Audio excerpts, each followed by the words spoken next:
Good morning.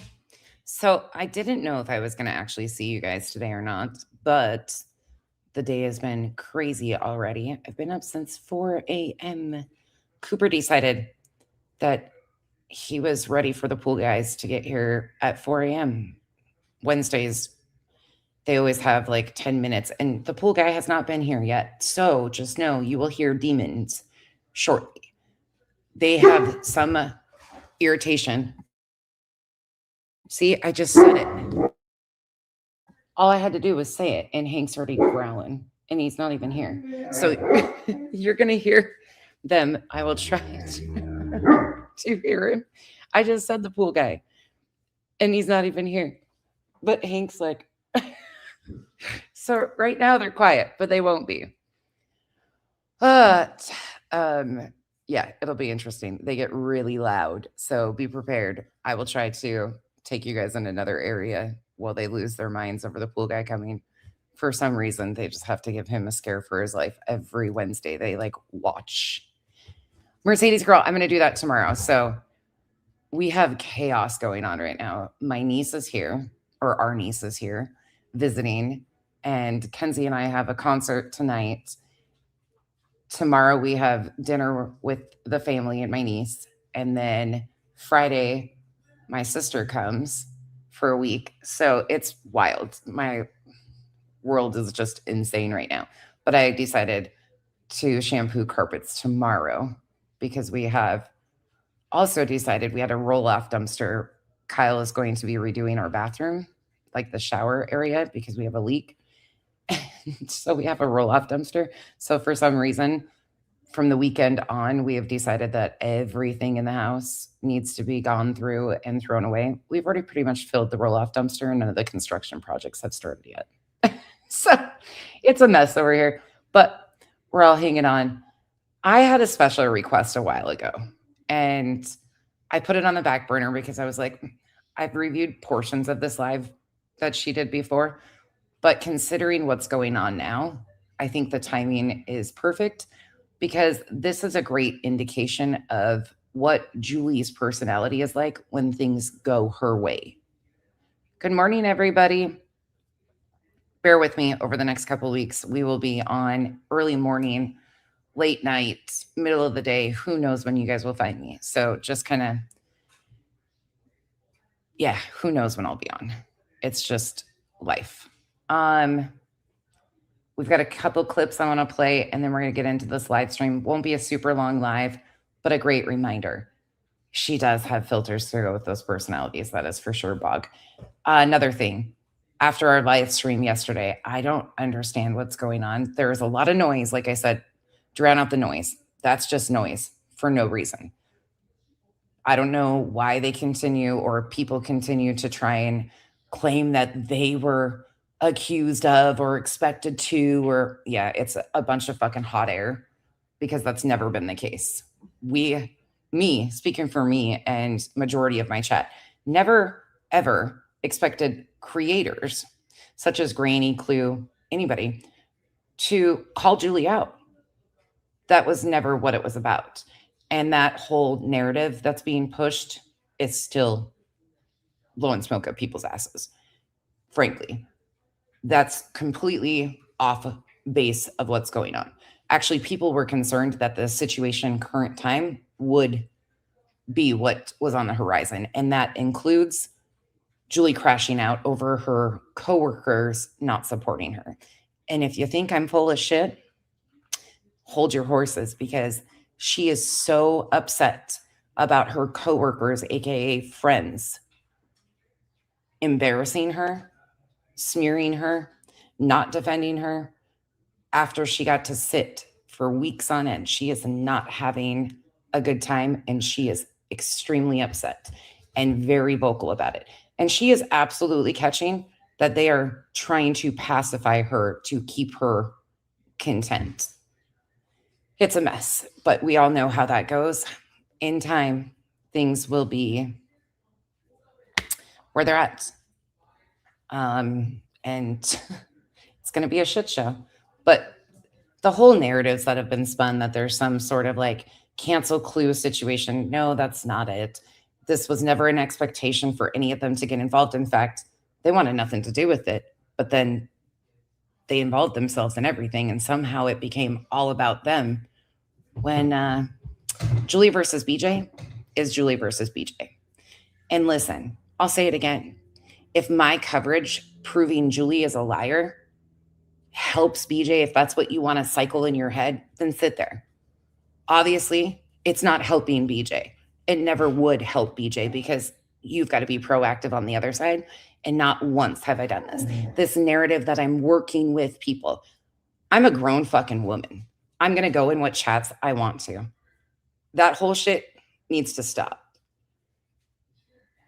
This expectation or attempt to control me, and because they can't, they spin a narrative that I'm working with BJ. I have never had a conversation with BJ. Period. End of.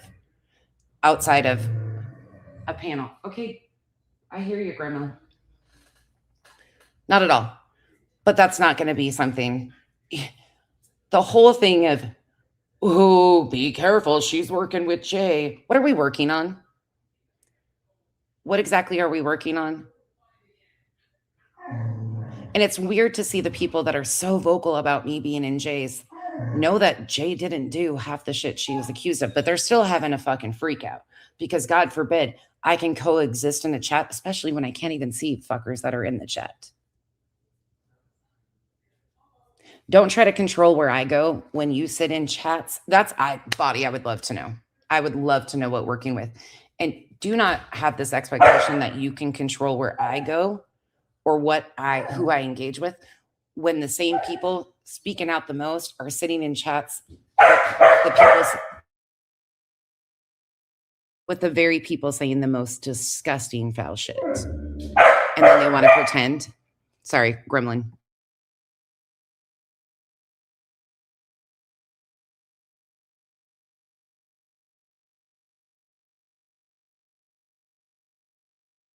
They want him to get here so bad so they can just still barking at nothing. Okay, let's roll the intro and get into this.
Sorry about that.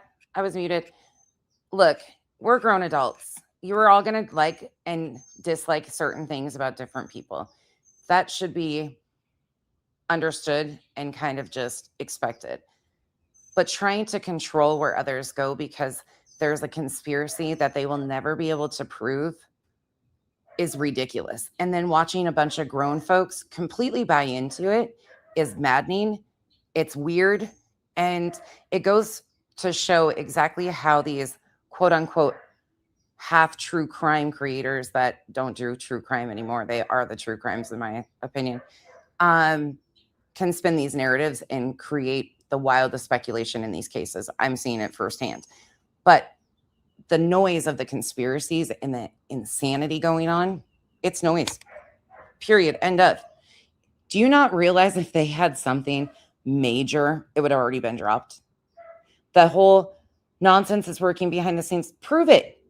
Prove it. Prove that I'm working with anybody. Prove that I'm doing all this stuff. Stop running your mouth and making up lies to cover the last lies. Nobody's even talking about any of you. Julie versus BJ has fuck all to do with most of you. Guilty consciences? I don't fucking know. We've been talking about what Julie is saying. If you have a problem with that, sit there. Nobody gives a shit. That's what you have to reconcile. The other sideline shit, the lies to cover lies, and the most foul, disgusting, that's what they're doing. And the entire time, chatters are running around saying, oh my God, nonsense is creating a divide. How am I creating a divide when I'm the one who removed myself and said, nah, I got boundaries and too much self-respect to be hanging out with people lying straight to my face? How am I creating a divide? By removing myself and respectfully walking the fuck away months ago because I have way too much self-respect to be gaslighted and smoke blowing up my ass by a bunch of people doing the absolute fucking most. And this is just wash, rinse, repeat. It's fucking weird. Go where you want, do what you want. Of course, I'm going to feel some sort of way because those very same people having the biggest issue of where I am seem to go in the chats where I'm being trashed the most and then expect me. Yeah, it's just weird. Grown adults need to do better and mind their fucking business. I can understand if I was in there talking shit about any of them. Wasn't. They didn't even get mentioned. Why would they? They're irrelevant to the topic, and we were discussing very distinctly the lies of truth. So there's that. I don't really give a shit. What did I open? Oh, a Diet Coke. A Diet Coke. Hold on. It's just so far off what has even been said or done. And it's what it is. And that's awesome, Stitching. But you are grown enough to know that making a big fuss or lies about me going into a chat is ridiculous. And you know that sometimes it's just as simple as we're going to go where the content is that's being discussed. And there's another side to that story that is very valid. What was done to her by multiple creators is extremely valid. You can have your personal feelings, and I appreciate that you allow me to also be grown and make my own decisions. And you don't treat me shitty because of it. All right. We ready to go? But now this whole conspiracy and shit. When you can tell me who I'm working with and what I'm doing, and you can actually provide proof, because so far, and I'll be, once again, extremely straightforward. Them releasing my text messages has nothing to do with me. That is a warning to others. If you don't catch it, you probably should open your eyes, because that has fuck all to do with me. And I saw a commenter yesterday completely twisting the story. Now it's they were released and proved that Clue wasn't ignoring me. That was never said. In fact, those creators were saying I was ignoring them. But now somehow it's completely been switched. And they're just, they're grasping at straws. Whatever. Oh, there's more. Sin, there's a lot more. But you notice how they're intentionally cherry picking? I wonder why. I mean, like I said, I don't have to stoop to their level, because that has fuck all to do with me. That's a warning shot to other creators, not me.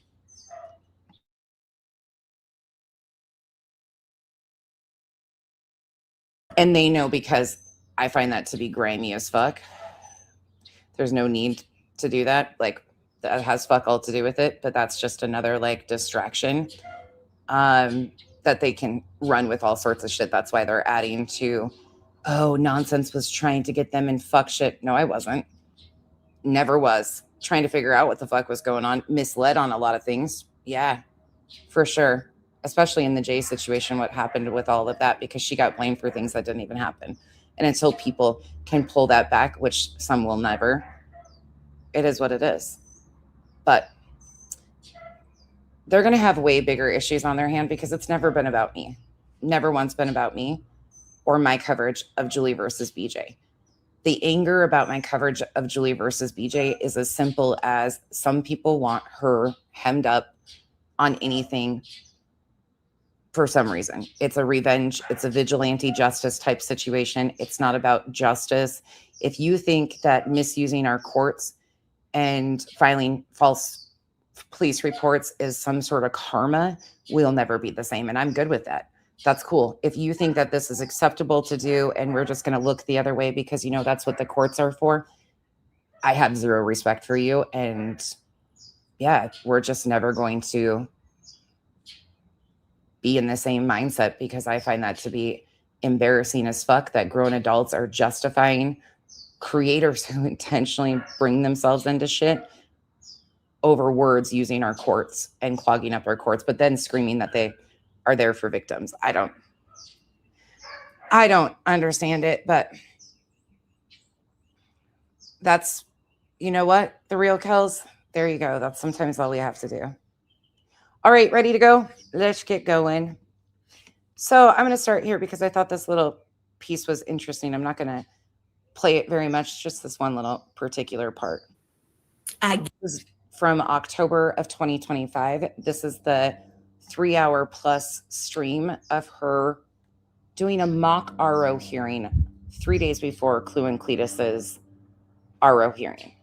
This whole, oh my God, nonsense, should have just waited. We don't ever do anything until court processes are over. Yeah, that's a crock of shit too. But Julie, nobody cared when Julie did this. Yes. Do you say, share out my live streams? Do you say, it would really help the algorithm? Anything like that? You ever said it'll help the algorithm if you hit the like button?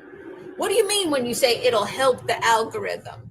Do you mean that you want more people, including, and it's not just people strangers, perfect strangers can subscribe to your channel, correct? Yes. Do you do anything to protect yourself from? Pay attention right here. Again, she's playing 3 different characters in this because she was doing a parody of their upcoming RO hearing. So she's rotating back and forth between 3 different characters. That's why the voice changes and bullshit. But this part right here, what she pretends an ass, is very interesting considering Julie's blaming of everybody else for her own lack of security on her Facebook. Perfect strangers, like on Facebook, you can have a setting where only people and you have to approve the people who can follow you. Do you have any kind of setting like that? No. You have how many subscribers to your channel, Miss Jackson? Well, I did have 19,000, but now I'm down to 18,000 something because of Mr. Cletus and Miss Clue and all their hatred and them conspiring against me. Okay. And they make people hate me. And that's why people are doing all these bad things. I see. So you're saying that Mr. Cletus somehow makes people hate you. And then when they hate you, they do these bad things to you, right? They intimidate you, they harass your family and so forth. Okay. If, let's just say, for example, that Mr. Cletus was no longer allowed to be on YouTube or to speak about you again, that this protective order goes through. Would there still be people on YouTube who hate you if Mr. Cletus can't talk about you? See, what I find so ironic is she right here is doing this whole, if this RO goes through, does she not realize that Bullhorn Betty has had 4 ROs on her? So many people in these drama sectors have ROs and it doesn't stop them from speaking. She misses the point. But did you catch at the very beginning of that clip where she talks about protecting oneself? Let's play that again. If you hit the like button, what do you mean when you say it'll help the algorithm? Do you mean that you want more people, including, and it's not just people you know, strangers, perfect strangers can subscribe to your channel, correct? Yes. Do you do anything to protect yourself from perfect strangers? You know, like on Facebook, you can have a setting where only people you know, and you have to approve the people who can follow you. Do you have any kind of setting like that? No. You have. Ironic that she felt the need to ask BJ that question, isn't it? About the Facebook settings. Well, why did you have that video up there intentionally baiting people, in my opinion?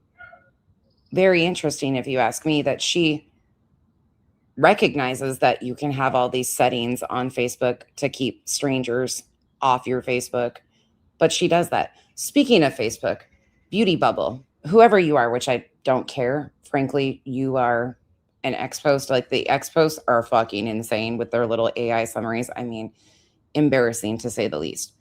But I would go do your homework. You can actually vet that story on your own with the post on Facebook and the comments in the post. Some of you out here doing the absolute most to sweep up for people who are lying straight to your face. But again, that's on you, not me.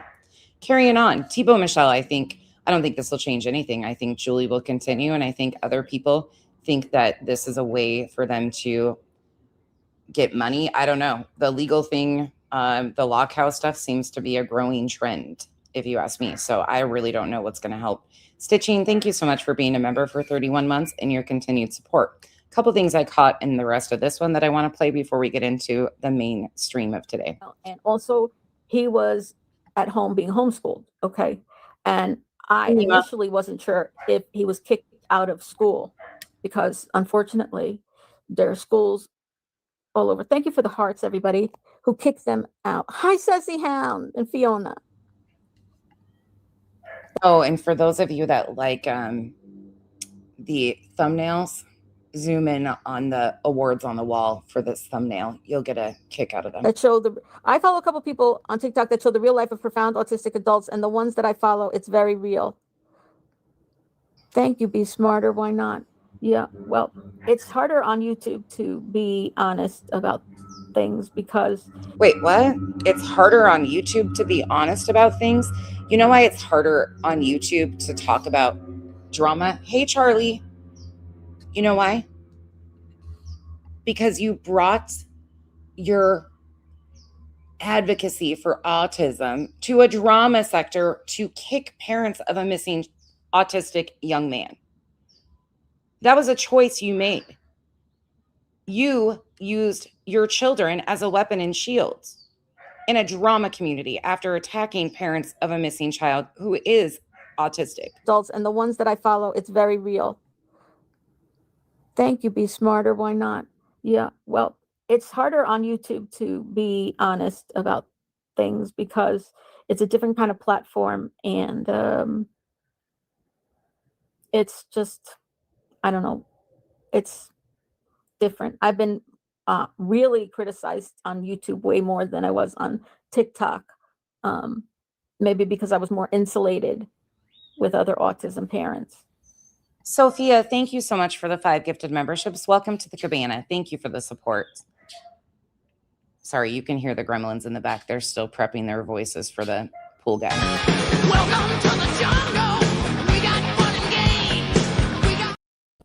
They got to do their vocal exercises, I guess, to I'm surprised I haven't heard Kenzie come out and tell him to shut up yet. She hasn't yet, but it's coming, I'm sure.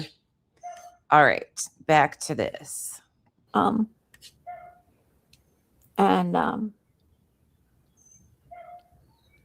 So anybody I would have beef with, obviously, was another autism parent. So this woman, I wasn't sure. There are schools that Anybody I had beef with was another autism parent. Yeah, we know that seems to be a specialty of yours. One more clip out of this one. You supervise them 24 hours a day.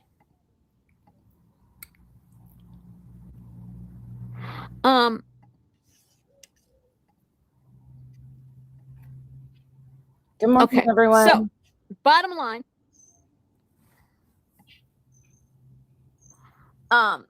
Hopefully they do and lose their Yeah. places. So stop threatening. Marcy. So to this creator,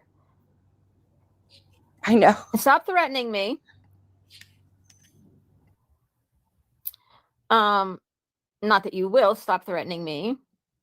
Don't dox my husband. Don't try to call my husband. Don't dog whistle for the internet to call my husband or email my husband or write him a letter or sing him singing telegram. I find this interesting because this was Groundhog's Day, February 1st, but January 15th, Julie reached out to an individual to try and ask, or did ask, the most invasive questions while she was already filing police reports. Uh-oh, here they are. Are you guys ready for gremlin time? It'll probably be 10 minutes of hearing them go crazy. So I will try to stay muted as much as possible, but I have to give fair use. So bear with me. Poor pool guy is here. At the house. Don't knock on our fucking door. You know, my husband, my family, my immediate family, my extended family does not want to speak to you or anybody you associate with. Period. End of story. And I can tell you Al's reaction when I told him today and played for him what was said. He said, first I said it to him. I said, this creator said they want to get in touch with you because they say, you don't know what I'm doing on the internet. You know something to this creator? Al is one of my, guess what? He's one of my subscribers. Well, he probably doesn't pay attention very often. Do you know that Al has set up his own, on his own, he's a big boy, his own notifications. Every time I go live, he gets a bing on his phone, a notification. Julie's live. He can tune in. He goes to my page. He is a subscriber. He's been on here talking about you with me. He's done videos with me, like not a lot. So again, he's fair game when it comes to what I said about you making him look like a pussy. Why are you crying now? On occasion, you know, and that's it. Don't project your shitty relationship onto us, okay? He's protective of me, and he's not going to talk to you, period. He would never, ever in a million fucking years be interested in listening to anything that you had to say. He wouldn't take your word for anything. He wouldn't believe anything you say. He wouldn't value your opinion. He wouldn't give a shit. He wouldn't care. If you came to him, let's say, through a third party, right? Maybe somebody, you found somebody who was a friend of his, come to him as a friend. Have you guys seen The Godfather or Goodfellas? Okay, we know that playbook. They don't come to you as an enemy. They come to you as your friends. They come to you as a friend.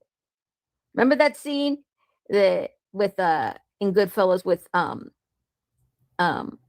Joe Pesci plays the character Tommy, and Tommy's going to get made. They say, and he dresses up and he's at his mother's house, and she says, oh my God, you look wonderful, careful, whatever. They said they're going to make him, he's going to become part of the mom. And he gets in the car and he walks in a room and he sees it's empty. And right before he gets whacked, you hear him go, oh shit, like that. He realizes he was tricked, right? We've seen that movie a million times. We've seen all the movies. We know how people come. They always come to you as a friend. The thumbnail gave her the award for Best Pretend Gangster. Don't forget it. Al is so old school. He goes into a restaurant. He goes to the restaurant where he knows the people. He wants the corner table, and he wants the seat where he's facing the door and his back is to the wall. Right? Why? So nobody can come up behind him and fuck with him, right? He wants to see what's happening all the time. His eyes are open all the time to everybody, including me. You know what kind of strong man it takes to deal Look, you make me nervous with your shifty eyes. with me? To appreciate me, love me for all the good and bad and ups and downs. Speaking of Kenzie Cash, we need to talk. You need to get that kid in line because she got another vacuum. What 23-year-old is obsessed with vacuums the way this kid is? Something is wrong with her. She bought a new vacuum. She's obsessed. That I have in 1 hour's time. I can go through 20 different emotions. It takes a tough guy, and he's it. And I love him for it. My husband sits like that too. He does, right? Spitfire. Hey, oh Spitfire. Oh no, Spitfire Chef. Hey, how you doing? Can you say hi? Hey, Bree. You're funny. Not funny, haha. Funny like a clown. Bree, why are they so shifty? Her eyes are freaking me out. They're going back and forth like haunted, broken, blinky doll. Look, I could not put my finger on what it is, but that freaking blinking eyeball situation drives me nuts. The animal lover who hates animal hair smiles. This one, she's so excited about because somebody got her one for Christmas and she's been excited as hell about it. But this one is a vacuum mop. Of course, it's a shark, I think. I don't know. She's insane. She was so excited. That was that big box. I'll show it to you guys in a minute. When the dogs stop barking and the pool guy leaves, I can't even go in. I'm in the garage right now, hiding from the gremlins. Yeah, we can see you're a lot. I sit like that too. Yeah. You don't want anybody sneaking up behind you. You're always looking around and okay. I'm not a very trusting person, unfortunately. Yeah, that's what somebody else said, Lisa. In some ways I am. Well, that's not true. Some ways I'm very trusting, too trusting, and in some ways I'm not trusting at all. It's hard to say. It depends on the situation, but in general, yeah, that's the word you guys were saying yesterday. my guard is up a lot. And yeah. Don't call Al. Don't reach out to Al. Don't fuck with him, period. But her and her friends can reach out to whoever they want and go as personal. Okay, gotcha. He's not interested in it.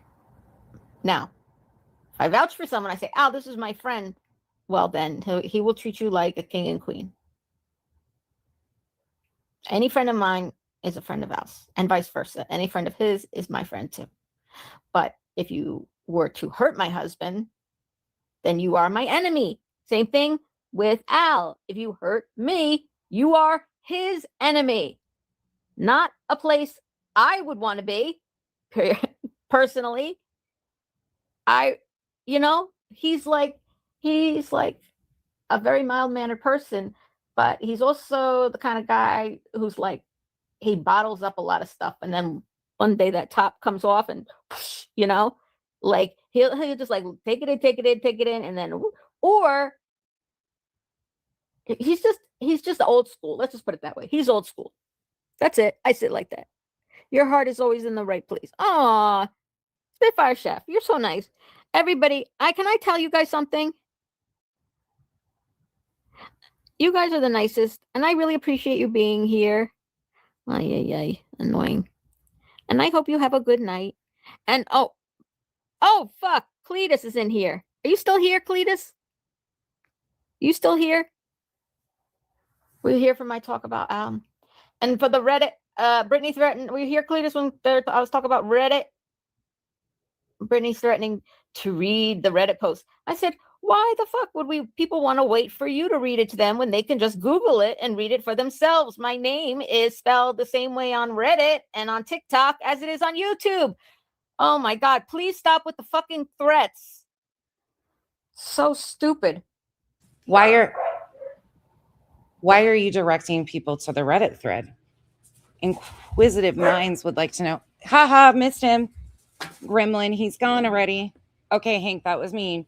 You don't need to roll your brother over because you're too excited. The pool guy survived another Wednesday. I always go through my song. There's a hi Polly, Ditch Pig, Ditch Pig. There's a song called Ditch Pig. I really love it. Has nothing to do with the topic I'm talking about or the people I'm talking about. I just happen to, coincidentally, really love a song called Ditch Pig, and it's running through my mind right now. Ditch Pig, Ditch Pig. By the way, I want to say something about Shady.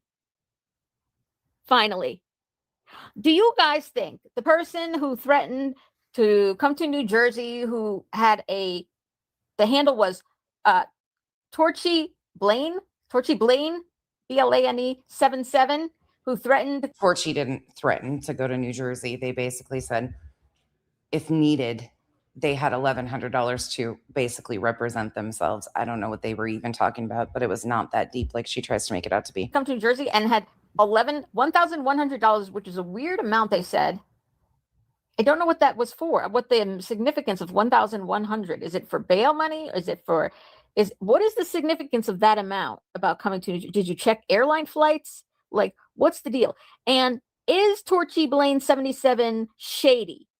Is Torchy Blaine 77 the one threatening? Because I don't know who the fuck Torchy Blaine is. You ever heard me say Torchy Blaine except for the live where I read out their threat to me about coming to New Jersey? They have $1,100, making me shut my mouth if I don't keep their name out of my mouth. When the fuck have I said Torchy Blaine? Now, Shady, I only recently said their name and did a video on Shady, and Shady came in my chat, right? And is Torchy Blaine shady? I'm just asking the question. I'm just curious because of the timing of it. For anybody that doesn't know, sorry, gremlins being gremlins per usual. Does anybody realize that comment made it to a police report? They did. And I really should have given more thought to my initial video on Shady, because I realized Shady is just a picture that we all see, right? And it's an easy character to do. They got the pink hair, they got the hood. I mean, you could try to change your image now, Shady, but everybody knows the hood, the pink hair, the sunglasses, the wolf dogs next to you, the pink sky, and the black palm trees, right? That's all I got to do to be shady. And now I got the picture already. The background's already done. That took me like a half hour to do with the wolf dogs, find the right wolf dogs to put in it. Once I did that. I appreciate that, AJ. They drive me nuts sometimes because it's the same thing. Like they'll go take their naps here shortly, but they got to get their energy out and they have to be demon dogs. Okay, let me show you guys the vacuum cleaner really quick because I got to interrupt Julie because she's driving me freaking batty. It is it's a Roomba. It's actually a Roomba. Hold on. It's a Roomba something. I don't know. It's a dual thing. I don't know. I just live here, okay? I barely survive.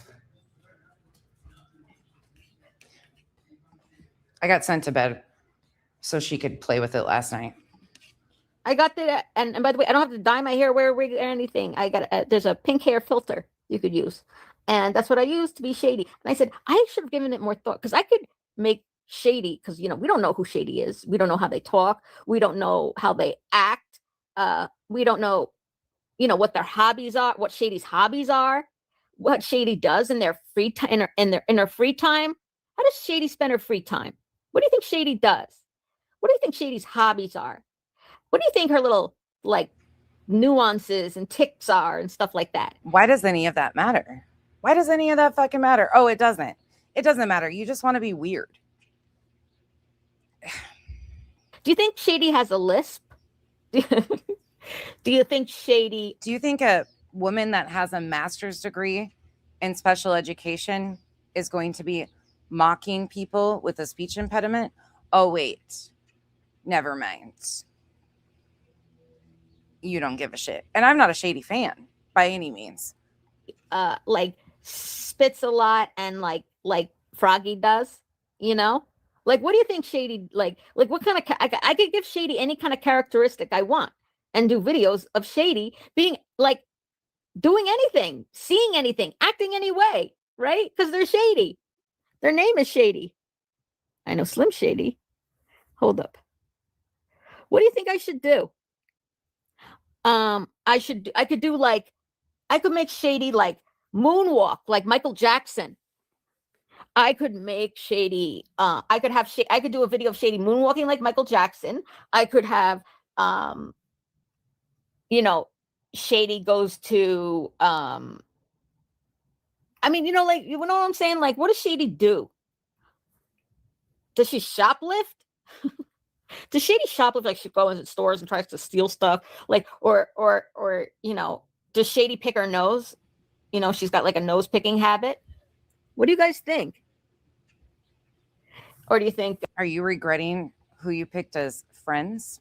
Seems to me you've been regretting who you've picked as friends because when times get tough, they all disappeared, didn't they? Or they're pretending to pacify you. And I'm talking about her mods and not creators. I'm talking about her specific little group she's upset with, even not just creators. Now, that's a whole different topic. Her own people, she is so upset with and pissed because they're still going in chats where she's been blocked and embarrassed. Yeah. is she a booger eater? What do you think Shady should do? Is Shady like a good dancer or a bad dancer?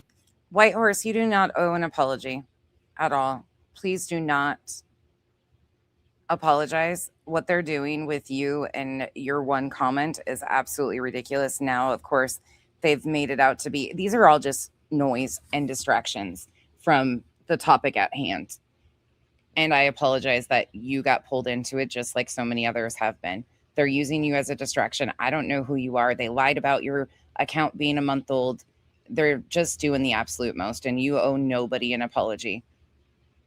You haven't been problematic. You made one comment, they spun it out of control. You owe nobody. At the end of the day, you could be anybody, but your behavior doesn't condone what they were trying to do. So please do not apologize. That was a decision UA made, and they look like assholes, and I'm really sorry that they're even trying to do that. But this is how they are. Everybody's got to be somebody else and everything because they intentionally misconstrued a comment and leaned into it instead of admitting they fucked up. Dancer. I mean, does she like have like, does she like, you know, floss her teeth in a weird way, or That's right, Smiles. smell her socks? Yep, you don't deserve I it. said, I smell my bra. As soon as I take off my bra, I was like, no, because I'm just curious, like, does it stink? Oh my God, it's like, or no, it doesn't. It's okay. You know? I don't know why. But maybe Shady smells her own bra too. Mm-hmm. You think Shady smells her bra also? What could she? I mean, you sniff your bra. Some say I burn bras. I don't sniff them, thankfully. Shady do? You think Shady, like, when she sips her drink, like she makes that loud, like that, like loud slurping that's really annoying? Or what other like really annoying habits? You think I bet Shady doesn't have 1,500 different personalities and turns a different one on depending on how things are going. You notice we go from this cocky, arrogant, thinks she's funny while she's trashing somebody, from crying, all the different personalities. Well, just wait. We're going to introduce a whole different personality coming up. Shady's favorites? Think Shady should sing Golden Girls song? Would that be funny? Shady delivers newspapers?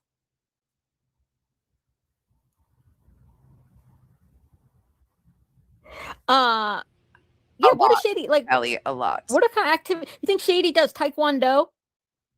Or you think Shady gardens? Do you think you know, what does Shady do? Aw, Al just texted me. I miss you. He's so cute. All right, I gotta text Al back. I love you guys. I'm gonna be thinking about it. I'll be coming out Stay tuned for new Shady video with all new Shady characteristics. We're gonna put Shady. I think Shady's gonna go out on the town. That's my feeling. I'm gonna have Shady. I'm gonna go out of the town as Shady. You know, acting a fool, right? That would be funny. I can't wait. Have a good night. Peace out. Peace out. Oh, one more reminder. Sorry, I forgot I lined myself up pretty well today. Just a reminder, one more personality before we get into this other one. Hey, Janice in accounting. Did you just make that up when I was talking about Olivia Newton-John? By the way, I spared you guys the hair story of how she had a dream to be blonde. SJ2494. CJ, this is me telling the truth 111. Tribal gal. Oh my God, that's so generous of you. That is really so generous of you, and it means a lot. And by the way, Fiona, Probably. please stay tuned because we love you, Julie. Keep your head up. Thank you. It's not been easy, and I didn't go live for 2 days, the last 2 days, because I was so upset. I'm still upset about. Yeah, for anybody, like, here's the thing. We are shedding. This is always a time that I prefer because we are ridding of a bunch of toxic bullshit. I frankly don't want the people around who buy into these wild conspiracies that are afraid to ask for proof that go along with the bullshit stories. They know they're bullshit stories, but they're so afraid of losing their so-called friends in a community that they will pander to the shit. I don't want people like that over here. If that's the type of shit that you're into, Kick is the perfect spot for you. Please see your way out. I have always been an independent creator. Nothing of my content I did for those people or to be in a group. Quite the opposite. They started doing the content I was already doing a long time ago. I just switched up my content. They're still stuck doing what they're doing. They will be doing the same thing in the next 4 years. We're going to have a shedding process and continue on. Do not let any of them tell you where you can be and can't be over here. They have no control and never have of what I do and my channel. And the sooner some people try to create noise for no reason and realize that door was shut a couple months ago, you're a little late, the better off. But I guess when you can't do content and you have no talents, you just circle the drain. Is that what we call it?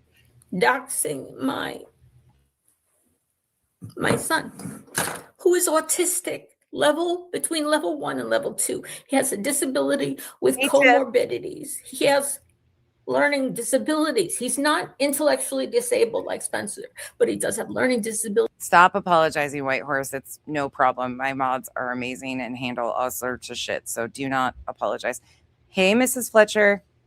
You guys need to stop apologizing. Seriously, what is happening is not any of our fault. It's choices that grown adults are making to act completely ridiculous. Let him be. Let him act up. In time, the truth always comes back around and slaps them in the face.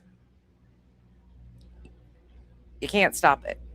The truth has no feelings and doesn't bend to fit anybody's wild conspiracies. He also has other comorbidities associated with autism, like seizure disorder. You don't want to upset somebody with seizure disorder unnecessarily. What up, SS?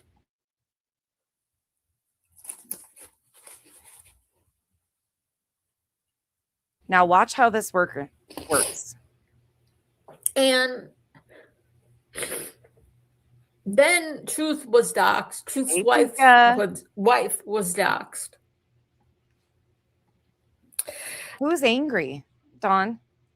Who's angry? Julie and her friends? I mean, take that up with them. I don't ask permission to do content on what I choose to do. She's a dangerous liar using our court systems. Same as Brittany. That's why Brittany's been covered, right? Oh, okay. All right. Cool. 24/7 streams available for you to go watch. Enjoy. And then Brittany, oh, so you called before 9 a.m. in the morning. Before 9 a.m., you said, because you were already on Sinner's live stream at 9 a.m. I sound angry. I mean, you also might have a hearing problem. Two things can be true at the same time, or have a hard time reading tone. If this is angry, you might be too sensitive for this chat.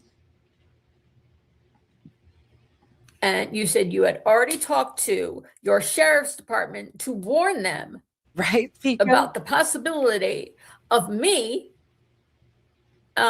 putting in a Same, false Darcy. report. A false report about what, Brittany? Right? The threats that Craig was making? Right. And I believe, please thank Fiona if you got a free membership from Okay, her. watch. This might be my favorite switch up of Julie's personalities right here. This is the multiple personalities, I guess we should just call this, because holy shit, this switch that you're about to see is amazing. We go from crying and the meek. Her very generous. So, and you said you told them to look at my YouTube channel, and you had them look at my YouTube channel. Okay. I don't know what to believe with you, because honestly, you know, you're such a liar. You lie so much. You lie all the time. I'm not a doctor, but, you know, in my layman's mind, I would use the description pathological in the way that you lie. You lie all the time. And you're constantly caught in lies. But whether you called the sheriff's department or not, you said you did. And you said you had them look at my YouTube, and you said, you know, that they think I'm nuts and everything like that, which was an attempt by you, in my opinion, to try to dissuade me, to try to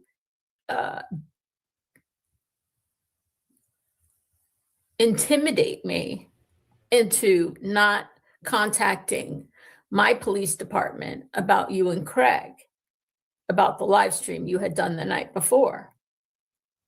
If nothing was threatening, why would you be worried that I would contact police? If nothing was threatening, why did you delete the live stream immediately? If it wasn't threatening, I mean, the same could be said about your ex-coworkers. I can't call them current coworkers because you have deleted your channel and some of them are no longer on YouTube. So I guess you've had an employment shift. You're back on TikTok. But your ex-coworkers and you, the same could be said. Why do they always delete their stuff? A lot of people do. A lot of people hide their shits under membership tiers. They delete their shit. Nothing new. you would want it up so you could say, look at my page, everybody. Go through it line by line. Listen to it over and over. You'll see there were no threats, but you didn't. You deleted it immediately. And by you calling, or at least saying you called your sheriff's department about me to try to intimidate me out of reporting you, just like you try to. Does this mean, Tiff, that we get to say Julie got fired from YouTube? Or she put in her 2 weeks resignation? Wait, do we get to say that Julie retired from YouTube now? A job or career change? Oh my gosh, Darcy, That is incredibly kind. Thank you so much for the 50 gifted memberships. Welcome to the cabana. Thank you. That is incredibly kind. Welcome to the jungle. We got fun and games. We got Oh, there's going to be some people getting caught up in the cabana that are going to be pissing and moaning about, oh my God, I got a gifted membership to nonsense. Enjoy the sand. Stick your toes in the water, and there's complimentary armbands so you don't drown. Have a great time, and thank you, Darcy. I think we get to say that she's retired now, don't we? She's having a career change. But wait, what is that? Are we going to call it moonlighting? Because she was on TikTok, got ran off of TikTok, came to YouTube. So what are we going to call this? We got to come up with a word for this. Intimidate people and saying it's against the law to call CPS for various reasons, you know, That's it. to try to All right. make people fear calling Armbands. authorities when they have a fear. That shit's never going to get old. Oh, it's so threatening. The armbands. I mean, the reach. I'm just really glad that some of these people are in shape. Trisha is in shape because the reaches, man, some of them would have to go get massages. Yeah. Okay, tell us about this, Julie. Of something going wrong in your house. I have no fear about that, by the way, Brittany. I Oh, never called CPS on you. wait. I'm not a teacher anymore. I'm no longer a mandated. And Pay attention right quick. What did they say? What did she say they said? by you calling, Let's give or a at least saying you called transcript. your sheriff's department about me to try to intimidate me out of reporting you, just like you try to intimidate people and saying it's against the law to call Good idea, CPS Kels. for various reasons, you know, to try to make people fear calling authorities when they have Somebody. a fear of something going wrong in your house. I have no fear about that, by the way, Brittany. I never called CPS on you. I'm not a teacher anymore. I'm no longer a mandated reporter. See, this is so fucking weird because here she is. Yeah, she claims Southern Cats. She supposedly has a master's in special education and she was an educator. Can you imagine? Yeah. But here is another one where she is talking directly to BJ. The title of this was Brittany, Stop Inciting People. It's illegal. She has already been filing police reports at this point in time on BJ and Craig. And she continued to make live streams directly addressing them.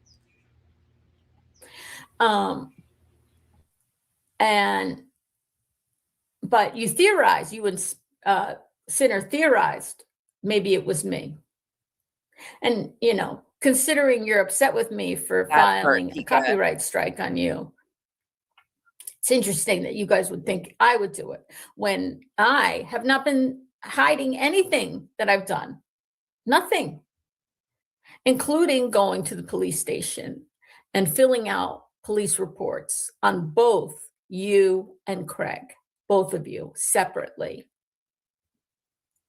Because I've figured out what you guys have been doing, especially you, Brittany, that you are weaponizing and inciting. Well, she doesn't necessarily have to be the one to make the calls to Smiles or to CPS Smiles either, because her buddy, Freedom for Me to You, is a proud self-admitted CPS caller. She sits with a bunch of people who are proud CPS callers. They're still chumming it up in chats like everything's great. I mean, when your buddies will do it, you don't have to. Right, Julie? A volatile, unstable, hey, Maggie, person with a history of violence and hey, Mr. Bernadette, what I believe to be yes, perhaps an addiction to alcohol. Anybody that does merch, please feel free to, and then let me know. I made a t-shirt and I was so disappointed in the quality of the said t-shirt that I threw it out. It was so poorly done. I got to find a company that I actually like for merch. I'm way too picky, I'm realizing. And threatens people. That's incitement. It's harassment. Here, Kitty, thank you so much for being a member for 9 months. Appreciate the support. Hey, Lindsay. Right, Revival. Yeah. And Craig. Hey, Sammy. Threats are also Good to see illegal. you. Hey, Lauren. So I put a picture up of me outside the police station to let you know that despite. Look at this. And people are pissed about our coverage of Julie, but yet she was taunting them. Her words. She likes to say that people taunt her. I know. Extra pickles. I know. I just need to find a company that I actually like and I'm okay with the quality of, because most of it's shit for expensive prices. It's going to take me seriously. They think I'm crazy. They've already seen my YouTube page. I sent in a super chat saying, Brittany, if you had them look at my YouTube page and they've been looking at yours, I said, yeah, your sheriff looked at it and they said, wow, she's way hotter than Brittany.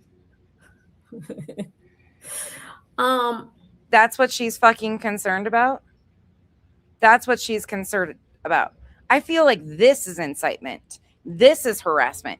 You're filing police reports on them at this time already, self-admitted. And then you get on here, you think it's cute that you took a selfie outside the police station and you make a live stream with her name in it, seeking a reaction. That's incitement. It's harassment. And Craig's threats are also illegal. Hey, footnotes. For anybody coming in, we are doing multiple personalities of Julie Skolnick, because there is a live stream that I've been requested to review and I just haven't done it yet, but we'll review the full thing today because you're going to see quite the difference in Julie's personality.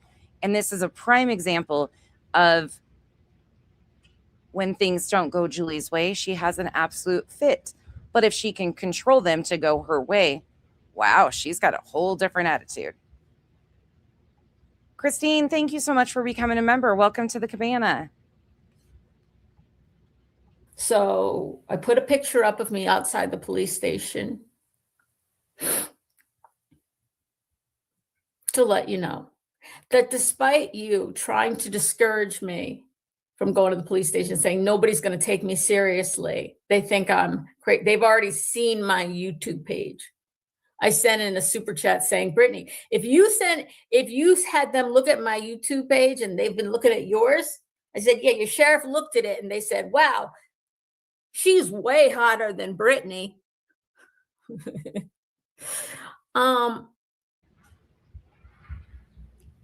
That's a fucking cringe as shit. So we've seen tears, giggling, arrogant. I'm hotter. The police would say I'm hotter. You are claiming that these people are harassing and inciting harassment against you. You're filing police reports, and what you're concerned about is that if the police go to your page, that they're going to say you're hotter than BJ. You really are a clown. I filed it on both of you, but they're just reports. That's all they are. Sorry. They're just reports. That's all they are. She's slowed down some now, Tribal Gal, but she hasn't ever stopped. She's given updates after every court, either through somebody or on her own. She talks directly about it because she never was threatened like she claims. She knows that. It's all performances. They're just documents. In order to have something done, yes, I would have to go take the police report to the court clerk to press charges. But it is on file. So if there's any other acts of intimidation, harassment, incitement, or threats, there will be charges pressed against both of you. I appreciate that, Tribal Gal. I appreciate all of you guys that have found value in the Julie coverage. I really do. I found value in it because people like her are dangerous liars who are willing to manipulate court systems, police. It's the same exact reason why we covered what BJ was doing in courts.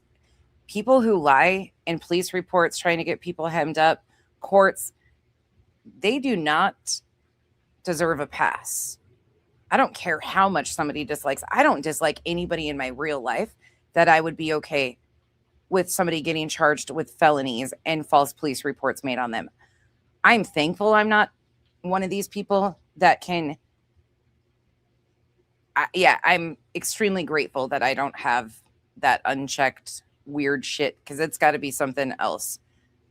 I wouldn't want that to happen to somebody I dislike in my real life, let alone a stranger online over words. Because, in my opinion, you're working together. In fact, you allow him to have access to your mic, although you've had him hidden pretty well the last few days. Gosh, it's because it's for content. It's not about the actual situation. It's content purposes, in my opinion. It's disgusting. And I agree with your comment earlier. Unfortunately, this isn't going to go the way any of them want it to. And it's going to continue on. It's gross. It's fucking gross that this is becoming normalized. The LawCow behavior is becoming normalized and almost sought after, if you ask me. I think there's specific people, Julie and others, who see the victimhood that some gain being pulled into this, and it's a jealousy thing. It's weird. It's fucking weird. But it's a built-in content farm for people like Julie. How long is that going to last? Got the holidays coming up. I agree, Pika. Agreed footnotes. You know, when you weaponize somebody, you turn them into a weapon, Oh, bog. a human weapon that threatens violence. Hey, share. It's like Right, pushing share. toothpaste out of the tube. You can't put it back in the tube once it's out. Agreed. And charging someone with a felony over words, the words that we have heard, crazy. It's crazy to think that people have themselves in that space. I feel bad for them. I actually pity the people that feel that sort of way because that's something within them that's weird. I'll just say the word weird because I'm trying not to be offensive. I don't understand it and never will. People who actually have felonies, it does make things difficult. Even after they've served their time, their debt to society, it still holds and lingers and affects their lives. You might get a little bit back in, but you're never going to get all the toothpaste back in. Thank you, Sammy. I appreciate that. So you created the monster now. I know it's been hard on a lot of you because you feel torn, and some of the spaces you guys typically go to have been very against my coverage of Julie, or they've been leaning into the whole nonsense is creating a divide. No, people intentionally inserted themselves into Julie versus BJ. I was just covering it, and people felt some sort of way, and here we are. But I apologize to you guys because it's been rough for a lot of you too. Oh well, drown out the noise. We got this. And you've also weaponized your followers, in my opinion. That part, Caslar. In addition to what you two did and said on that day, you went on live and said, I'm the most vindictive person. Okay. You also went ahead and I actually agree with that statement that Julie is one of the most vindictive people. I don't think she's the only one, but I think she is definitely extremely vindictive. in addition to what you two did and said. Oh, and to the comment before that about weaponizing her following, Julie, you've done the exact same. You just had the benefit of using other people's victimhood, like Casual Art said, rightful victimhood, the anger over what BJ had done to other creators, not to you, to gain traction. Nobody would have been okay with this if there wasn't things that BJ had done to other creators. On that day, you went on live and said, I'm the most vindictive person. Okay. You also went ahead and deleted, I don't know, how many live streams of yours did you delete in the last? Because all of a sudden it goes on a couple on your page, on your 2 pages. Some of it, what I noticed, it was like you have a live stream up from a day before, and then you'll see one from 7 days ago, and then one from a month ago or 2 months ago. Oh, like, gosh. where did the ones in between go all of a sudden last week? What happened? Why did you all of a sudden? And you know that you're under a preservation order, not from me, but from Granny and Barbecue Lady, because you're in a anti-slap case. I'm sorry. The RICO case was found not legitimate, but the anti-slap was just a week ago was announced that your appeal, that your attorney's appeal, like the group of people you're with, the plaintiffs appeal.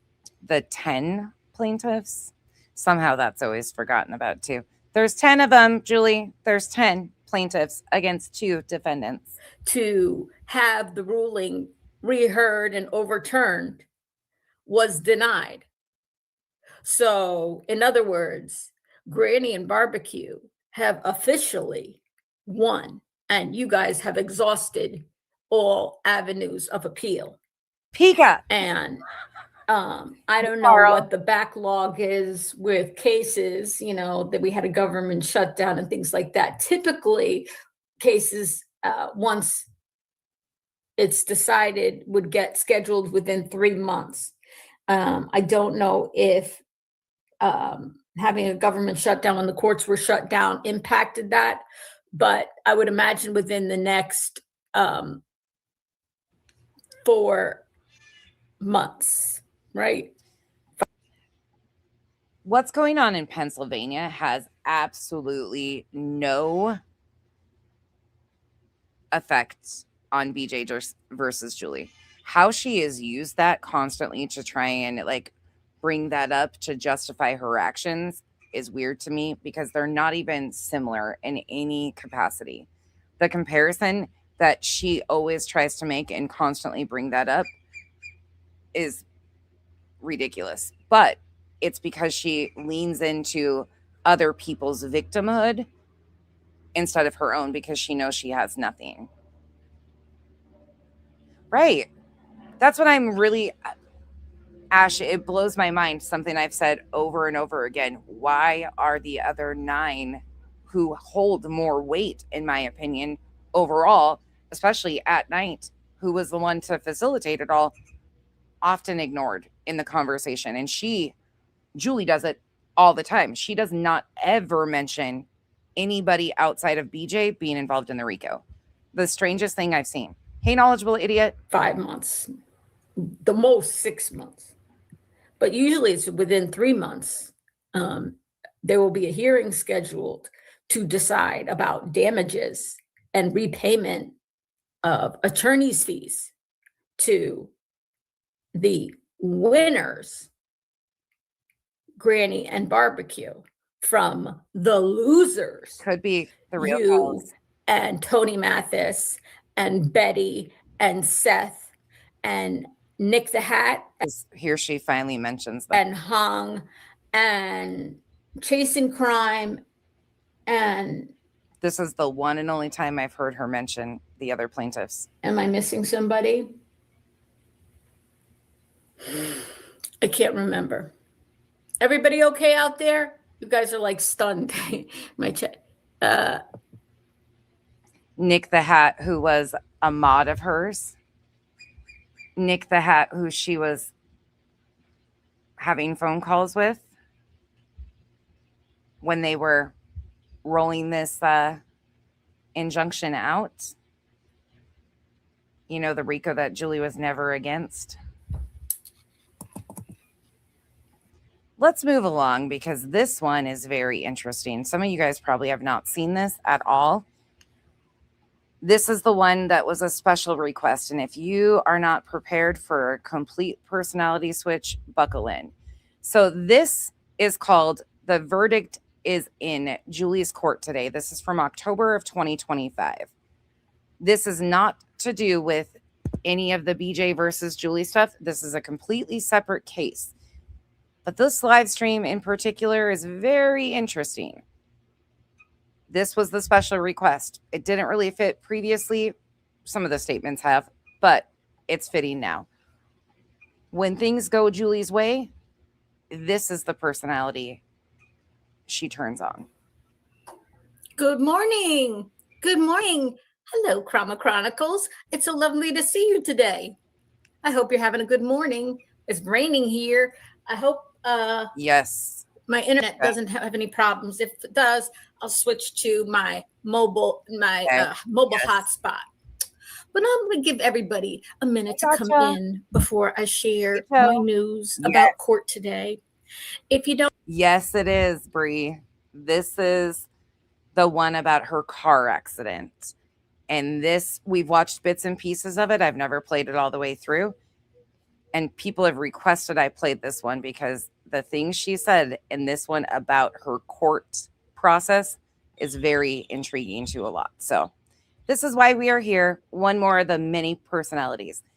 But this is how you can tell that Julie knows that this isn't going in Julie's favor. now, if you haven't heard what happened before, I did a live stream. Thank you, Pika. Because in May, I did a live stream last week. I think we're actually probably closer to 46, the real Kells. We could actually probably count them, and we would probably be into the 40s. She tends to kind of stick to the, I'm a broken woman who needs protection, who's so in fear for my safety, while then claiming that women are protected classes. You know, she's a whole trip. To say that we were going to court this coming Thursday. We meaning really me, but Al is with me and it's his lawyer, whatever, right? Good morning. Hi, DP. And I said, so back in May, I was, in my opinion, T-boned by a Tesla with Spencer in the car with me. And I did go to the hospital because I did get slammed up against the door when I got hit. And it was shocking to me that after when we got in the mail, I was cited for careless driving and got 2 points on my license. I was cited for careless driving and 2 points on my license. And I was like, what kind of bullshit is this? You know, I went through the intersection. The light was green. Tribal gal, send my apologies to your therapist because, yeah, it's this woman again. I apologize. And I did a live stream this past week and I showed everybody the intersection. The cop based everything on the dash cam video that is a part of the Teslas. And by the way, it has Elon Musk on the video. So stupid. The kid who hit me, and I call him a kid, not because he was like 22 years old, but because he acted like a big baby at the accident. I was hit. I had an autistic child in the car. Bree, should we take a 3-minute break before so we can chant some positive energy? Because I have a feeling knowing you, this one in particular is going to drive you insane today. Sorry, Bree. I apologize in advance. This one's probably going to set your day off. You can rage text me later and tell me off, okay? Love ya. I mean, my child, he's an adult, Right. but he's nonverbal, and it was a very stressful moment, and I was injured, and I didn't know if he was injured. And this kid is on the phone. He's driving a Tesla. Okay, he's like 22, and he's on the phone screaming to his daddy, "Daddy, I can't pay for this." No, he doesn't have a southern accent. He's from Jersey. "Dad, I can't pay for this. It's the right damage." Like a jackass, okay? Jumping up and down. And I had handed the cop my camera, and I said, "Did anybody stop?" I said, "This guy popped out. Nobody else moved," right? And when we got the police report, it said that I had hit him. Now, riddle me this, everybody. How did I hit the Tesla with the side of my car? Wouldn't I have front end damage? He had who? And yet I got the ticket and cited solely at fault, got careless driving, and 2 points on my license. So my husband, Al, went to see the police officer. It's not in the same town that we live in, but it's close. And he went to see the police officer himself because I had to go to the hospital that day. Al had to come and get Spencer. So Al was there. He knows what happened. He saw, the damage. He saw everything, the intersection, the conditions. And he was in shock too when we got that part, Joe. Great reminder on that. We watched her rage driving, streaming, being careless. She's lucky she didn't get cited for that. the ticket about what was written in the report, that I had hit him. Okay. And that I was at fault. And we wanted to fight it with our insurance company, and our insurance company was like, got sent the same dash cam footage. Now, in the dash cam footage I showed on my live stream, there's 3 other little boxes besides the front view, but they're very, very small. It's got a side view from like the side. Hey, come on vacation. Agreed. She thinks she is. The thumbnail. Okay. ChatGPT has Julie figured out. If you look at that thumbnail and look at those awards that have been given, they have listened to me way too much, but it's amazing. View mirror on each side and the rear view.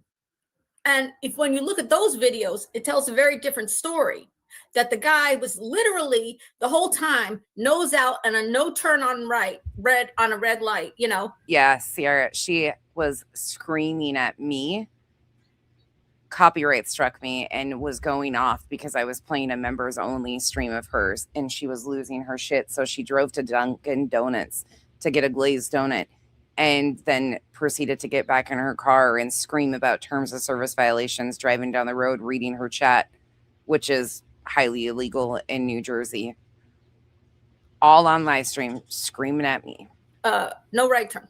Okay. Please come in and hit the like. Feel free to join. You only have to subscribe for 1 minute to chat, and it's free to subscribe.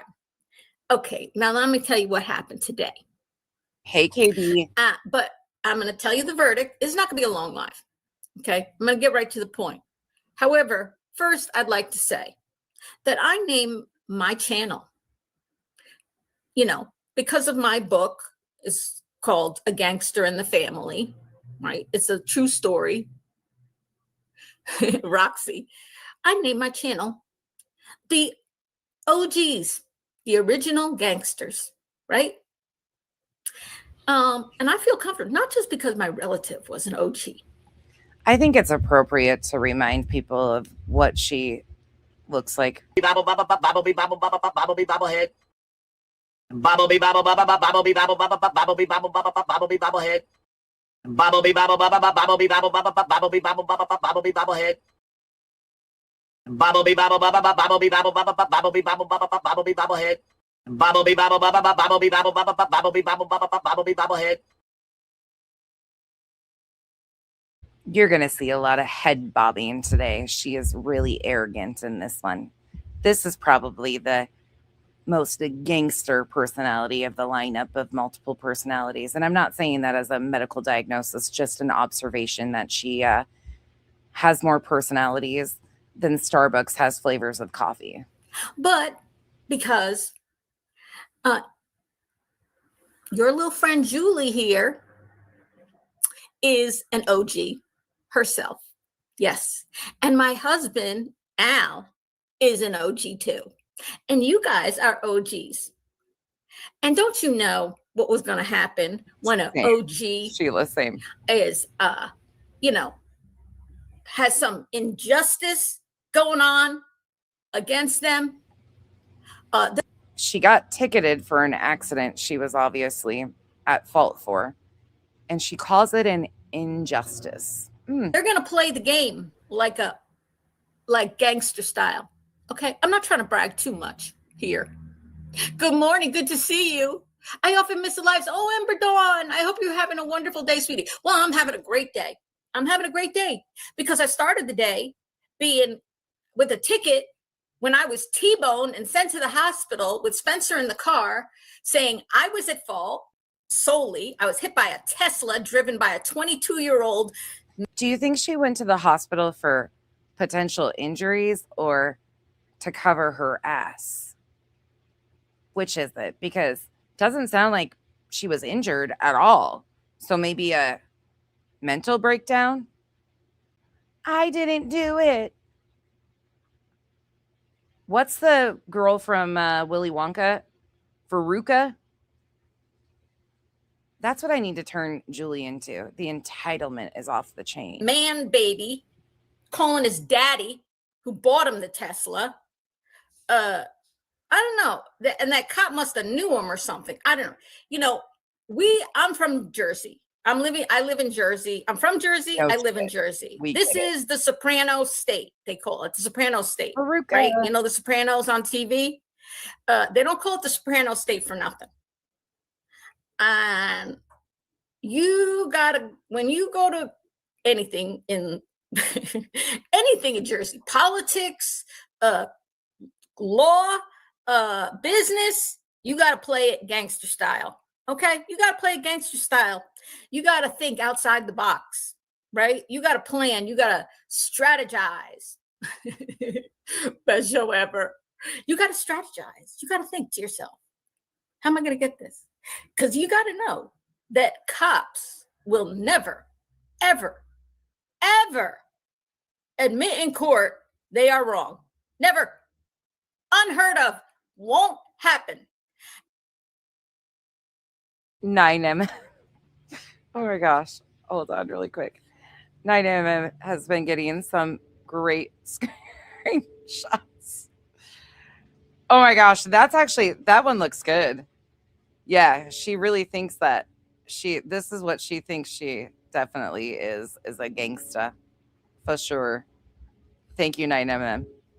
Those are great. And the judges who work with these cops in the municipalities, it's a municipal judge who see them, every week, same people. They're like buddies, they're buddies. And the cops protect each other. The cops protect the judges protect the cops and the prosecutors. Everybody's working together. Okay. So how are you going to win? How am I going to win? If they're all working together, because nobody's going to ever admit they're wrong, right? Okay.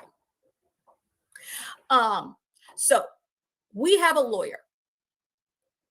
He's also a relative, and he's also happens to be, besides he has a law practice. He is our lawyer. He's Al's lawyer for his business, for a lot of things. But so when we got this ticket with 2 points saying I was careless and this guy got nothing, and my insurance rates are going to go up and everything. I mean, and New Jersey insurance is no joke. Car insurance is no joke here. Okay. It's super friggin' expensive. New Jersey is the most densely populated state in the United States. I don't know if you guys knew that. Yep. More than New York, because New York is a huge state. New York City is obviously very densely populated, but New York State is huge. There's lots of rural areas. New Jersey, it's like lots of suburbs. You go one suburb to another, and some cities in between. Oh, the Royal We, if you haven't seen this one in its full capacity yet, we've seen clips of this. I've played portions of this stream before, but she says it all out loud. She says the quiet part out loud in this and really tries to act like she's tossing some weight around. And driving here is not always easy and everything. So my rates were going to go up, and Al's like, we're fighting this. And I'm so lucky to have Al, and I'm so lucky to have the support of a guy like Al on my side all the time, with backup. And our attorney, Ari, he is a lawyer, but he also is a judge. He's a municipal judge, not in the municipality, not in the township where this accident happened. So this name right here that she gives, let me back that up. This is the guy that she showed pictures of and claimed that this person married them when she was zooming in and trying to show the twin in photos, pointing him out, but she doesn't bring them to social media because she respects their privacy, that bullshit. With backup. And our attorney, Ari, he is a lawyer, but he also is a judge. He's a municipal judge, not in the municipality, not in the township where this accident happened. However, because he is a municipal judge, he could represent us in court, in other courts, but not in municipal court. So if it was a district court hearing or something like that, he could represent us, but he could not represent us in municipal court. So he assigned, hi Hildy, he assigned one of his partners in the law firm to be our lawyer in this case. And I looked into, after I was assigned, I was a little nervous, but I looked into him.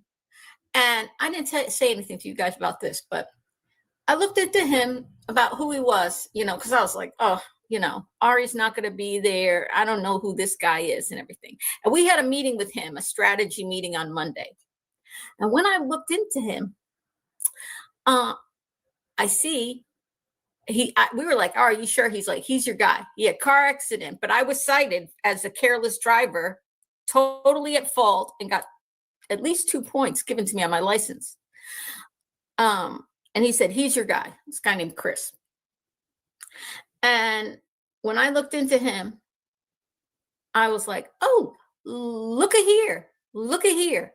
That's not how I talk. I think I'm starting to talk like Brittany all the time. I said, looky. Our attorney is on the ballot for November 6th, which is my birthday. I think it's November 6th, right? Yeah, November 6th. Is it November 6th or November 4th? I can't remember.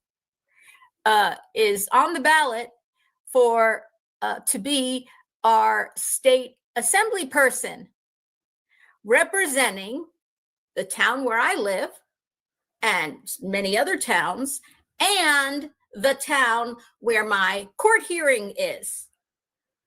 He is on the ballot. Now, if he were also, he can be a lawyer and a state representative, but if he is a lawyer, he can't really practice in municipal courts once he is elected. But in this week prior, this is from my, where I was hit by a Tesla in May, and yet they cited me as at fault, even though I was hit on the side and the guy's damages in the front. He T-boned me. And tell me, I mean, there had to be something to this. I think that guy had like a family shield on it. He must have somebody in his family. He was a 22-year-old with a Tesla, screaming to his dad on the phone, Dad, I can't pay for this, jumping up and down like a jackass and yelling, okay? His dad must be a somebody. So this cop cited me. And when Al went to talk to the cop in person about the police report and the ticket, the cop was kind of a jerk to Al. No offense to the cop if he ever watches this. Good question, Micro. Good question. Who knows? But he was kind of a douchebag. And that didn't sit well with Al, because Al wanted to talk to him reasonably about the report. And he was just like, nah, very dismissive of Al. And Al says, okay. And then Al said, we're going to court on it. And we're getting a lawyer. And I said, yes. Okay. Because I knew I wasn't at fault. But She said, what? Who's excited about court? and I said, yes. Okay. Because I knew I wasn't at fault. But Of course. When is Julie ever at fault for anything? Can anybody recall where she's taken accountability for a single thing we've watched her do? Anything? I guess I appreciate people who try to pull this crap. Means I'll always have a job. Right, Bree? Thank you so much for the support. nonetheless, he did have a case. I mean, he had the green light. It showed that he had the green light. But what we don't have video of is that I also had a green light. And had he looked left prior to turning right, he would have seen that I had to slow down because the cars in front of me had slowed down for this turn lane, and it was pouring rain and everything else. The point is, so I know now, okay, so now the power balance has a little evened out. This is what I'm talking about, being a gangster, okay? You got to think ahead. You got to say to yourself, you're not going to win in municipal court. You're not going to get a cop to admit he's wrong ever. It's not going to happen. Don't even bother. Do not bother. I don't care if you have video evidence, if you have the Pope himself there to testify on your behalf. No Jersey cop is going to say they are wrong. But so it just so happens that our attorney is about to be elected assemblyman for the district, including the same town where it was, next week. He's favored to win. So after next week. Don't forget, this was October 25. This is in the same time frame where she starts rolling out her plan, going after BJ. If he wins, he couldn't represent us in court. But this week, he could. So now the power balance has shifted. It's now we're on kind of equal footing here, right? You got the cops, oh yeah, right, who stick together, and the judges and the prosecutors, they're all sticking together. Now you got the attorney for us. You guys see the different personality when things are going her way, how arrogant and cocky she actually is. This personality right here is the entitled performer for sure. And it's only going to get more interesting. Who's also about to be an assembly person. A little bit above. He's not the assembly person yet, but he might be. Do they really want to go against this guy? We don't know. I don't know what influenced it, but here's what happened, right? Oh, shiz. That's why we're the OGs. Okay? That's why we're the OGs. That's why I'm the OG. No. And Al's the OG. And y'all are the OGs. And I don't even say y'all. I got to get out of this freaking Britney mode. I've been playing Britney too much this week. I've lost my New Jersey accent. But nonetheless, still, even with that power dynamic shifting a bit, getting a cop to ever admit he's made a mistake is, I don't think, a big deal, but still in the political sector. So might not be a big overall deal, but in the local political arena, possibly. like, literally impossible. You're never going to get a cop to do that. It's just not going to happen. He will never, ever admit to it. And every cop will back him up. So our attorney, we had a meeting on Monday, and our attorney knows the township very well and everything, knows the intersection. And he said, let's not complicate things with the video and things like that. Both things can be true, meaning Julie had the green light to go. And because the car slowed down, right, in front of her, and the green light. Joe, I actually do not recall that. Remember how she recently asked Al if she were to get a man to be inappropriate toward her in a bar, would Al beat him up for her? Was that in one of her shorts that she did with him? I probably have watched it. I just probably tuned it out. Thank you for the support, but nothing shocks me. What was his response, Joe, if you remember? Lights are not timed well, and it's a very big intersection. I have to pass 5 lanes, and that he got the green light, but I had slowed down because something was in front of me. I'll have to go look. She's got me blocked on TikTok, so I'll have to go look or have somebody grab it and send it to me. That Julie doesn't like nonsense. Oh. Wah, wah, wah. Basically, my attorney's argument that was going to be, or was that Yay, we're the either blockers. both of us are cited or neither of us are cited, because both things are true. I had the green light, and then he had a green light, and it was an accident. Yes. And accidents happen, right? Yeah. So either we're both at fault or neither are at fault. And really the fault is this intersection. There is a ton of accidents apparently at this intersection, a ton. The timing it's really the town's fault. That's the argument. It's the town's fault. Who does this remind you of? Who does this remind you of? Okay. She said it was the town's fault over court filings. That would be BJ. When things didn't go her way, they tried blaming like the clerk and shit. Yes, Pika. Yes, Pika. Lauren.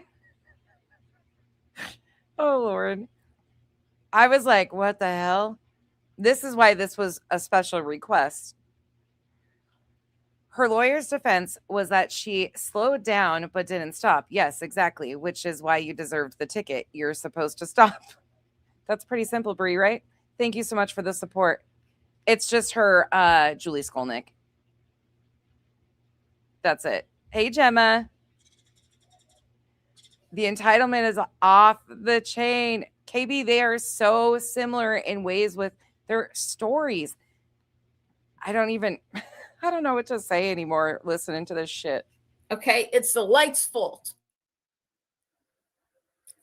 But still, we have this police report that the police officer's not going to go back. So our attorney said, I'm going to talk to the prosecutor ahead of the case and see what we can, a plea bargain. And Al and I had basically agreed that if they would reduce it to take the points off my license, I said I would plead guilty to, I don't know what, but just like a little fine or something like that. But no points on my license. We were not going to settle. We were not going to have points on my license because that was going to really mess us up, but we didn't want it that way. But we were. Your guys' comments today are on fire. We're willing to do it. And our attorney had said, I'm going to talk to the prosecutor the day before the court case. And he called the prosecutor and left a message for the prosecutor, left a long message for the prosecutor about what he wanted and everything. And he apparently, this is what we found out I found out after the court hearing. The prosecutor did not call my attorney back. He didn't call him back. So when we went to court, I didn't know what was going to happen. And we get there, and first they go through all the guilty cases first, and then finally they said, Julie Skolnick, blah blah blah, and my attorney was there, and he says, yes, Your Honor, I'm here. He says, I reached out to the prosecutor, and I did not, I didn't hear back from him about a plea, to talk about a plea, to potentially talk about a plea. And the judge pulls out a piece of paper and he says, oh, yes, I have it right here. The case has been dismissed. They didn't even want to try it. They didn't even want to have it. They're not going to admit to it. They're not going to say they're wrong. They're just going to dismiss it like it never happened. So, case dismissed. Not even a ticket, not even a fine, not even $85, not a court cost, not anything, nothing. Dismissed. So now we can go back to my and the reason, so he pulled that out, and our attorney, who we talked to afterwards, he says he's like, this never happens. He's like, never do it. We never get this. He's like, you never get case dismissed. Never. He's like, you almost never get case dismissed. And case dismissed. Just like in Brittany's case with Cletus and Clue, they say, dismissed. But it wasn't because anybody's late. It was my lawyer left the message, and the prosecutor knows who my lawyer is. And they said, let's not fuck with them. I think that's what they said. I don't know what they said to each other, but they just said, let's not fuck with this case. Let's just not fuck with them. All right. We don't know what the outcome of the election's going to be. We don't want this guy harboring any resentments or anything else. I don't know what they thought, but he says, oh yeah, he didn't call him back. Nothing, not a word. They're not going to say yes. He didn't agree. The prosecutor didn't agree to a plea agreement. He didn't agree to anything. The officer didn't have to admit to anything. Nothing. Just this is the poster child. I agree with you guys for entitlement, privilege, and zero accountability. But she really thought this was a flex. You guys are right. She really thought she was doing something here. Case dismissed. Boom. Thank you. I unmuted for 1 second just to say, thank you, Judge. Boop. And that's it. And yee-hoo. I'm so happy. I'm so happy. And this is how you win a case in New Jersey. Anyway, I want to tell you guys, hands clean gone, right? No, listen. Everybody listen. Let's all just walk away and pretend nothing like this didn't even happen. Nobody's going to remember this. Okay? No harm, no foul. And we're like, cool. That's how you handle it. That's how you win Jersey style. All right, you make things be Tim. If you watch this, be Tim. If someone could send this to him, be Tim. This is how you win a case in New Jersey. You just make it disappear. You make the whole case disappear like it never happened. Okay? Just disappears. I'm sure people would love to hear this arrogance of you. What did you say? Let's hear it again. And we're like, cool. That's how you handle it. That's how you win Jersey style. All right. You make things be Tim. If you watch this, be Tim. If someone could send this to him, be Tim. This is how you win a case in New Jersey. Amber. You just make it disappear. You make the whole case disappear like it never happened. Okay? Just disappears. They were here. It happened. Now it didn't happen. Mm-hmm. We got no record of it. There won't even be a record that there wasn't even an accident. Nope. Okay. Cool. That works. Spencer. Fred, it feels like, oh my gosh. Why would you admit this out loud? Why would you admit this out loud? And it gets worse. It gets fucking worse every time. But you see the head bobbing. This is a complete shift to the typical personality when she's the broken, crying. Everybody hates me. I wanted to tell you guys. Yeah, we asked Spencer yesterday, not yesterday, earlier in the week. Anytime we ask Spencer what he wants to be for Halloween, he always says one of two things because it's the answer that he knows to say. What do you want to be for Halloween? He'll say a pumpkin or he'll say a witch because that's what he knows Halloween is, pumpkins and witches, right? So he said this year, he said, what do you want to be? He said a witch. And he doesn't know because he doesn't know what to say. He doesn't know, So I said to Al yesterday, let's go by that Halloween shop and let me walk around. Spencer's not very good at wearing costumes. He's not gonna put on a mask or put makeup on or anything like that. He's not gonna wear something uncomfortable all day. And I said, so let me just walk around and see what I could find for him.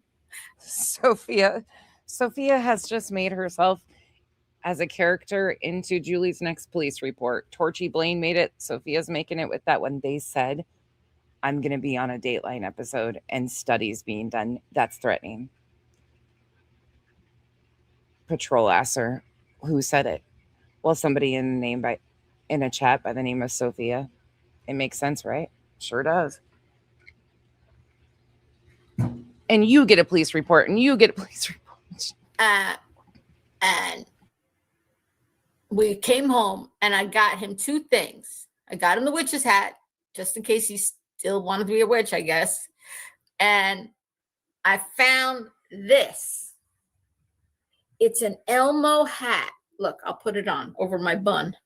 Hold on. Like this. And Spencer loves Elmo. He watches Elmo all the time. And all he has to do is wear this on his head, right? I am not responsible for anybody clipping this out and adding other music to it and taking these words out because I already know what's going to happen. So listen, I'm not responsible for what is made out of you looking like this. You did it to yourself. I have nothing to do with it. This is another solid gold moment. And I have a red shirt for him, a long sleeve red shirt. So it's comfortable. It's a shirt that he likes. And I don't have red pants. I'll just put him in black pants, I think. Maybe I could get red sweatpants. I don't know. But he'll be comfortable all day. And we showed him this, and he smiled. I said, what do you want to be? I held up the witch's hat and Elmo. We said, what do you want to be, Spencer? And he pointed and took it and said, Elmo. He wants to be Elmo. He's going to be fit and curvy. They do constantly. She is just a treasure trove of what not to behave like. Elmo. And he's going to be red, and he's going to be Elmo. Isn't that Hey, cute? Raven. He's going to be Elmo. He was so excited. He really was. He smiled when he saw the Elmo hat. And he put it on. And we were like, look in the mirror. It was really cute. So I'll take pictures of Spencer tomorrow as Elmo, and I'll show you guys. And they're having at his day program, they're having a Halloween day, a whole bunch of stuff. It's like a magician or something. I don't know. Our kids are very literal. Yay, Elmo. I know. And he loves Elmo. He watches Sesame Street all the time. He loves Elmo. Hey, Sarah. It's good. I'm glad I found that. You know, Julie just acting like Julie does. Did you want to see her hat, though, Sarah? The finer moment. I mean, the possibilities are endless with this, really. Mute it and look. Just look. Think about what we could do to this. I mean, the possibilities of the Tickle Me Elmo. There could be Sophie. The jokes write themselves. She does this to herself. Not my fault. Amber. Oh gosh. Oh, this is too much. Seriously, too much. and he's going to be Elmo. Isn't that cute? He's going to be Elmo. He was so I excited. mean, it might be cute on him. It's not cute on you. Evil Queen Yaya, thank you for the support. New Jersey law, NJ2C 30, serious crime for public servants, including the police, to commit unlawful benefits for themselves or anyone else. Thank you for the support. And yeah, she says the quiet part out loud. She absolutely continues to always say too much while doing too much. I'm sorry, Cash. Rosebud. There are so many things, the songs running through my head with that moment. He really was. He smiled. Mommy, wow, I'm a big kid now. That was one of them. When he saw the Elmo hat. And I'm talking about Julie in particular. Don't misconstrue it. And he put it on. We're like, look in the mirror. Hey. It was really cute. So I'll take pictures of Spencer tomorrow as Elmo, and I'll show you guys. And they're having at his day program, they're having a Halloween day, a whole bunch of stuff. They have a magician or something. I don't know. Our kids are very literal. Yay, Elmo. I know. And he loves Elmo. He watches Sesame Street all the time. He loves Elmo. It's good. I'm glad I found that. Next week is Spencer's.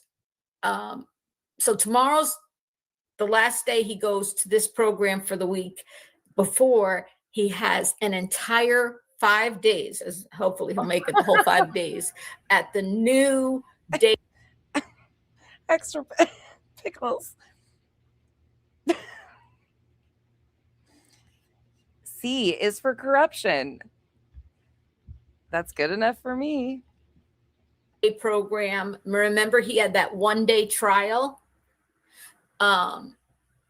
And they've invited him back for a 5-day trial, Monday, Tuesday, Wednesday, Thursday, Friday.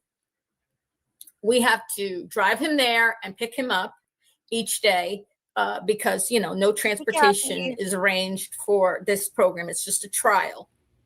But what's important about this day program, first of all, it's a better facility. They have outdoor space where the place he is has none.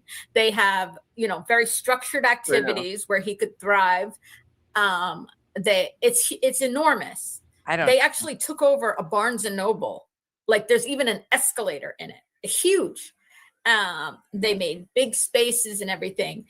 And this is a very well-funded and well-run agency that, very importantly, also has group homes. And most of the adults who attend the day program that Spencer's doing the trial for live in group homes that they run. So they told us, once again, releasing too much information, but that's Julie. Straight out, they didn't have availability at a group home right now. But if Spencer is accepted into the day program, that means, to me, that means he's going to get on a waiting list. I mean, I assume he would be getting on a waiting list for one of their group homes, and they're building more group homes. They're growing, they're expanding. I don't know how long it's going to take for them to expand. I don't know where all the group homes are. The day program is maybe, it depends on traffic. It's probably with the time of day he's going, it's going to be 15 to 20 minute drive. If you went with no traffic, it would be 10 minutes. But usually it's like 20 minutes because there's always traffic around there. They took him on that doing delivery of Meals on Wheels that day that he did the trial program, and he did great about that. I'm praying he does well. I really am. I'm really praying he does well. And there's no incidents or anything like that. I feel like, this is like they're very selective, this place, like about who they take. And, I am concerned. we're closing on the house on the 17th of November. I have not told Spencer that we're moving yet. We have not told him that because, you know, we haven't even talked to him this week about what's going to happen next week, because anything new causes him anxiety. So we try not to, you know, prolong that anxiety. We will tell him on tomorrow, Friday. On Friday, when he comes home, we're going to tell him. On Saturday, we do this. He likes to know the schedule. On Sunday, and then on Monday, you're going to go back. And Tuesday, Wednesday, we'll show him the whole schedule. But we're telling him it's just for the week, because if it doesn't work out, you know, he's back to the other program, which I really don't love. Right. So please, Amber, please. Right. I don't really ask for prayers. She always overshares, and she inlays it in all of her bullshit every time, because she's going to go back to talking shit here in a moment. For me, ever, but for Spencer, I do ask for prayers. And for Spencer, I ask that the prayers go that he does really well in this, in his 5-day trial, and that for all 5 days, and that he's good, and that it works out, and they accept him, and that, you know, eventually, if that's the first step, and then once he's accepted, he continues to be good, and they put him on a list for a group home, and eventually he gets into a group home. So I do ask for prayers for Spencer that he's everything works out for next week. Damn doctor playing with seizure meds. Oh no. So what you think happened? He had a seizure cause they haven't refilled his med, but thankfully the pharmacist gave you a 5-day supply. Oh my God, Roxy. What these assholes do with our kids' medicines is, if people could understand, Roxy, what we as families go through, where a lot of the medications, It's not just families with individuals on the spectrum who struggle with medications. There are mental health meds, people who have chronic pain. There is a lot of things that happen for many different families with complicated medical situations, or this is just a legendary. they'll only give you, you know, that month's supply, and you cannot refill it until, you know, the day that you really need it, you know, like the day before, whatever.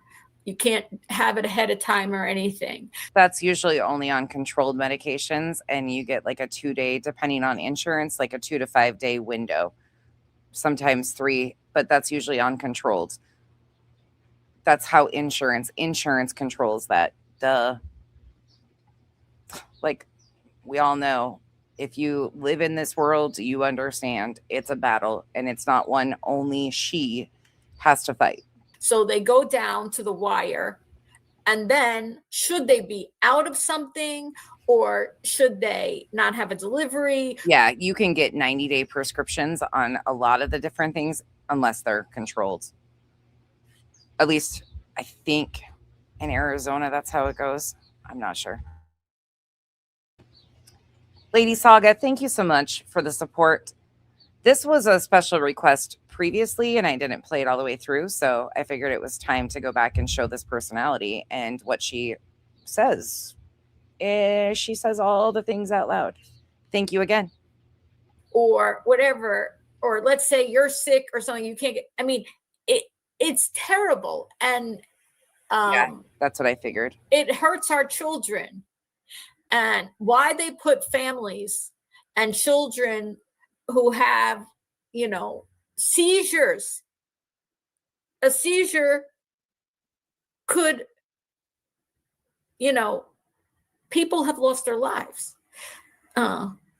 Most people make it through seizures, you know, even if they have a seizure, but it can affect them. It can cause injury. It could cause a lot of things. You should just be grateful that you have insurance. There are many people that cannot afford their medications that they need, that are life-saving medications. who cannot afford or access their medications, let alone doctor's appointments. Again, a complete display of entitlement and privilege, because I know a lot of people that can't afford medications, do not have proper health care coverage. Be grateful for what you do have. These are situations that everybody battles when you're dealing with pharmacies and insurance, but be grateful that you even have the ability. For anybody that doesn't, please seek resources. There are GoodRx, there are sliding fee, there are community health programs, there is prescription programs at a lot of the different pharmacies that you can get generics for like $4, Walmart. There are options out there. You just have to kind of know the ins and outs. And 211 is a great resource that will give you different ability or different resources in your local area. Please do not go without your medications if you can.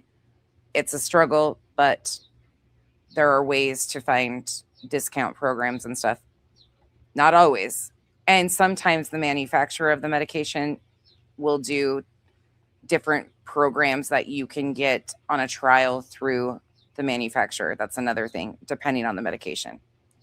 And it's nothing to play with. And I'm so sorry, Roxy. The pharmacist was even calling the doctor days ago. Yeah, they're really pieces of crap. I mean, it's just what people don't understand what like everything is a struggle. It's like when I say everything is a struggle and a battle and you have to fight for everything. And again, you're not alone. And this entitlement just makes me so angry. Another thing, our Walgreens were recently bought out by another company, and the general manager of the pharmacy and I were talking a month or so ago.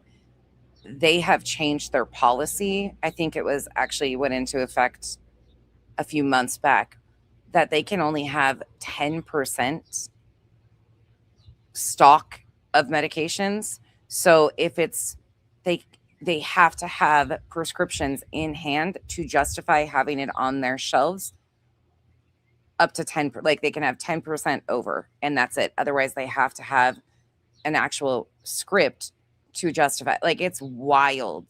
So they're back ordered, delayed getting them in. The pharmacies themselves struggle.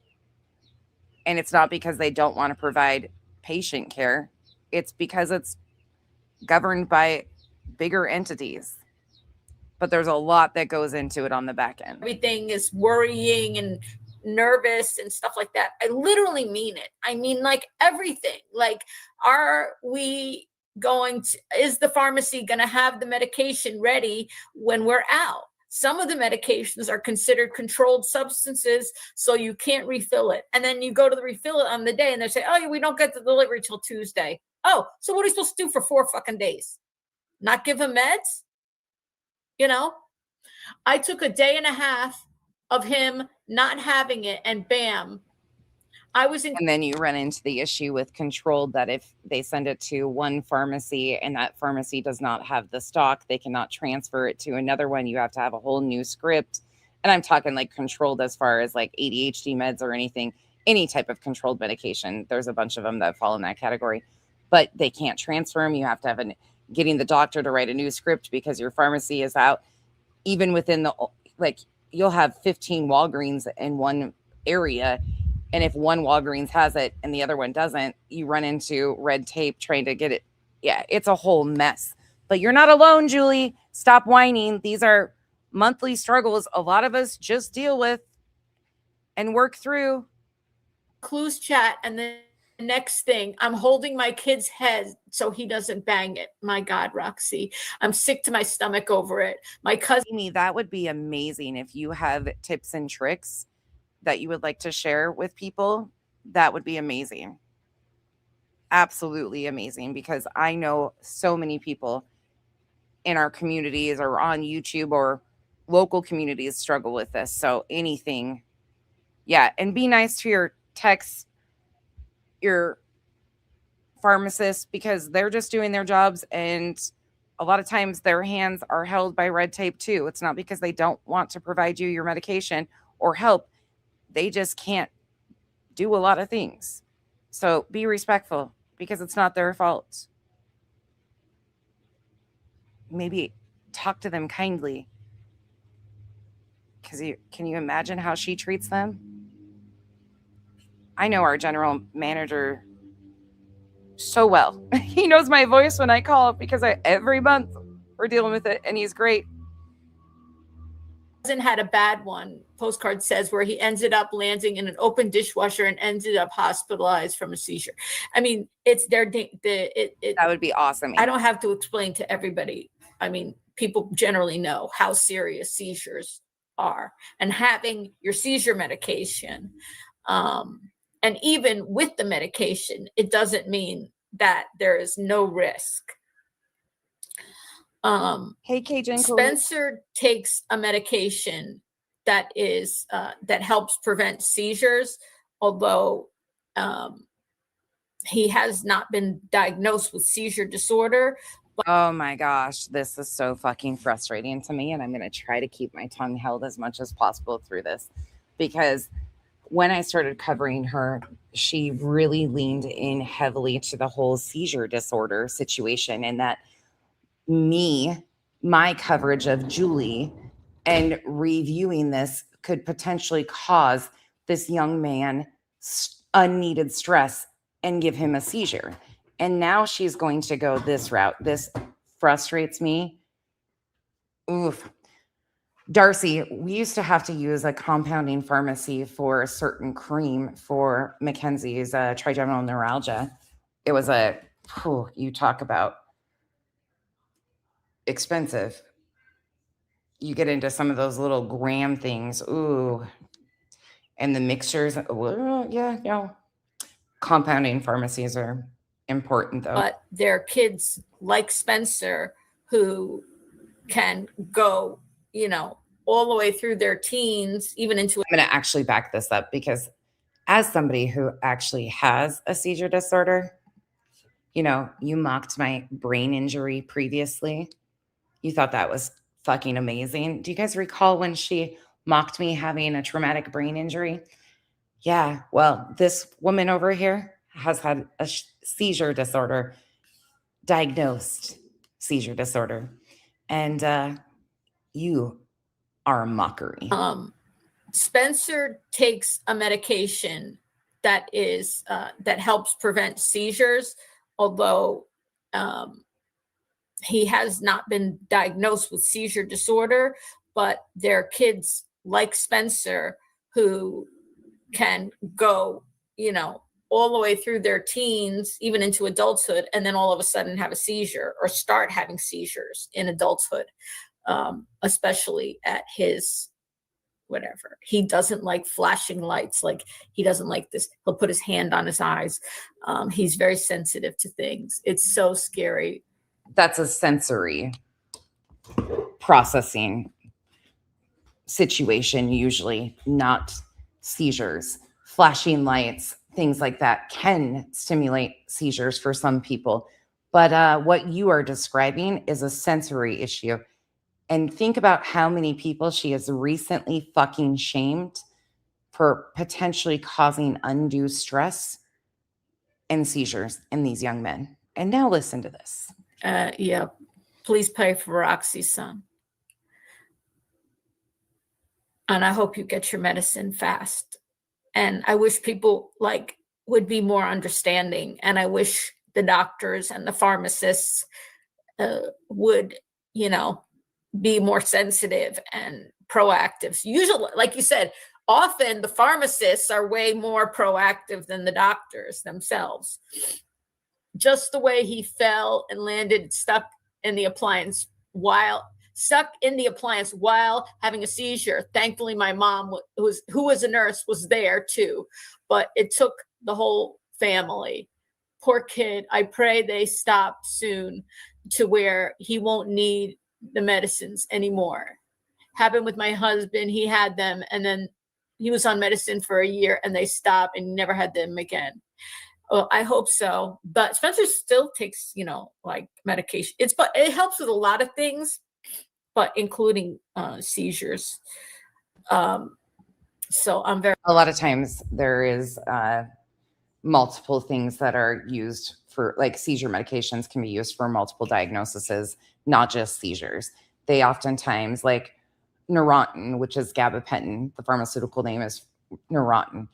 It is usually used, well, used to be used for seizures, but they use it for chronic pain, anxiety, all sorts of different things. There are different things that seizure medication can benefit for a lot of different diagnoses. Very sorry. What it And Julie, maybe if you treated your doctors and the nurses and your medical staff better, they wouldn't treat you, or you wouldn't have these issues, because I sure as fuck, yeah, we might get the one-off day or the nurse or something that has a bad attitude.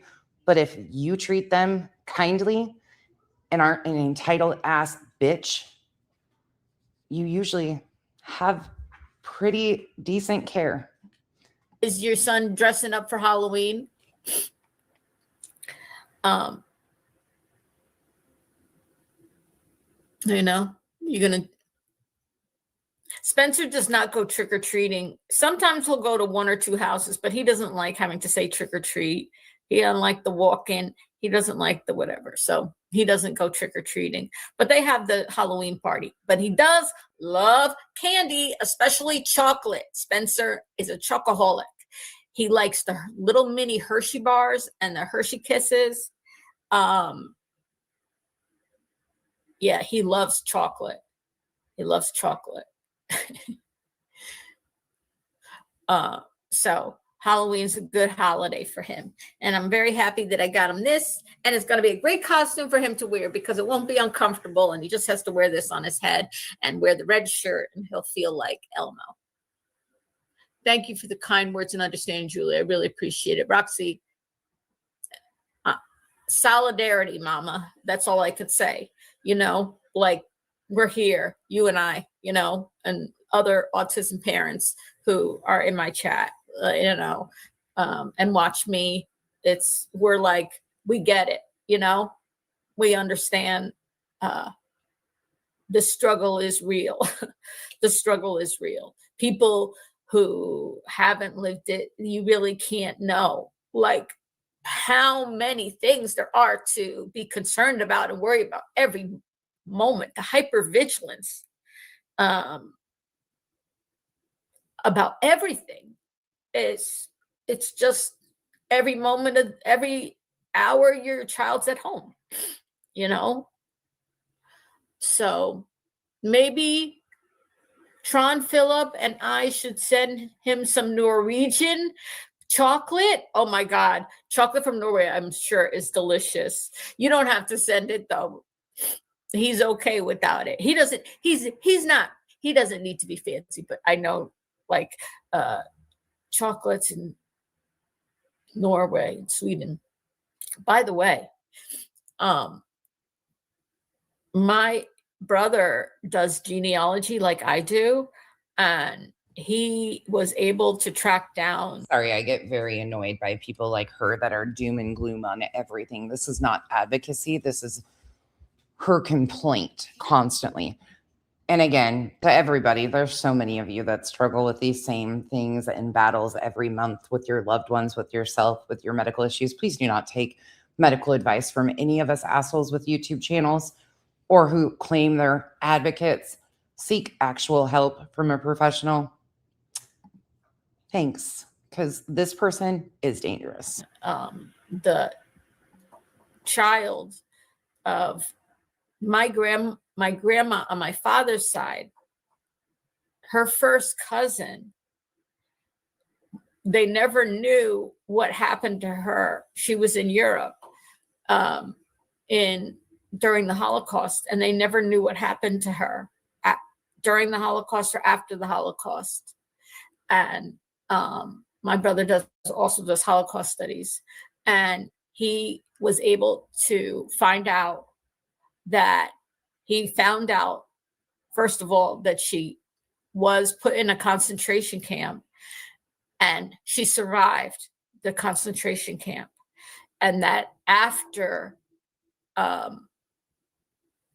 the concentration camps were they were freed, um, she was settled in Sweden with no family and married there and had a daughter.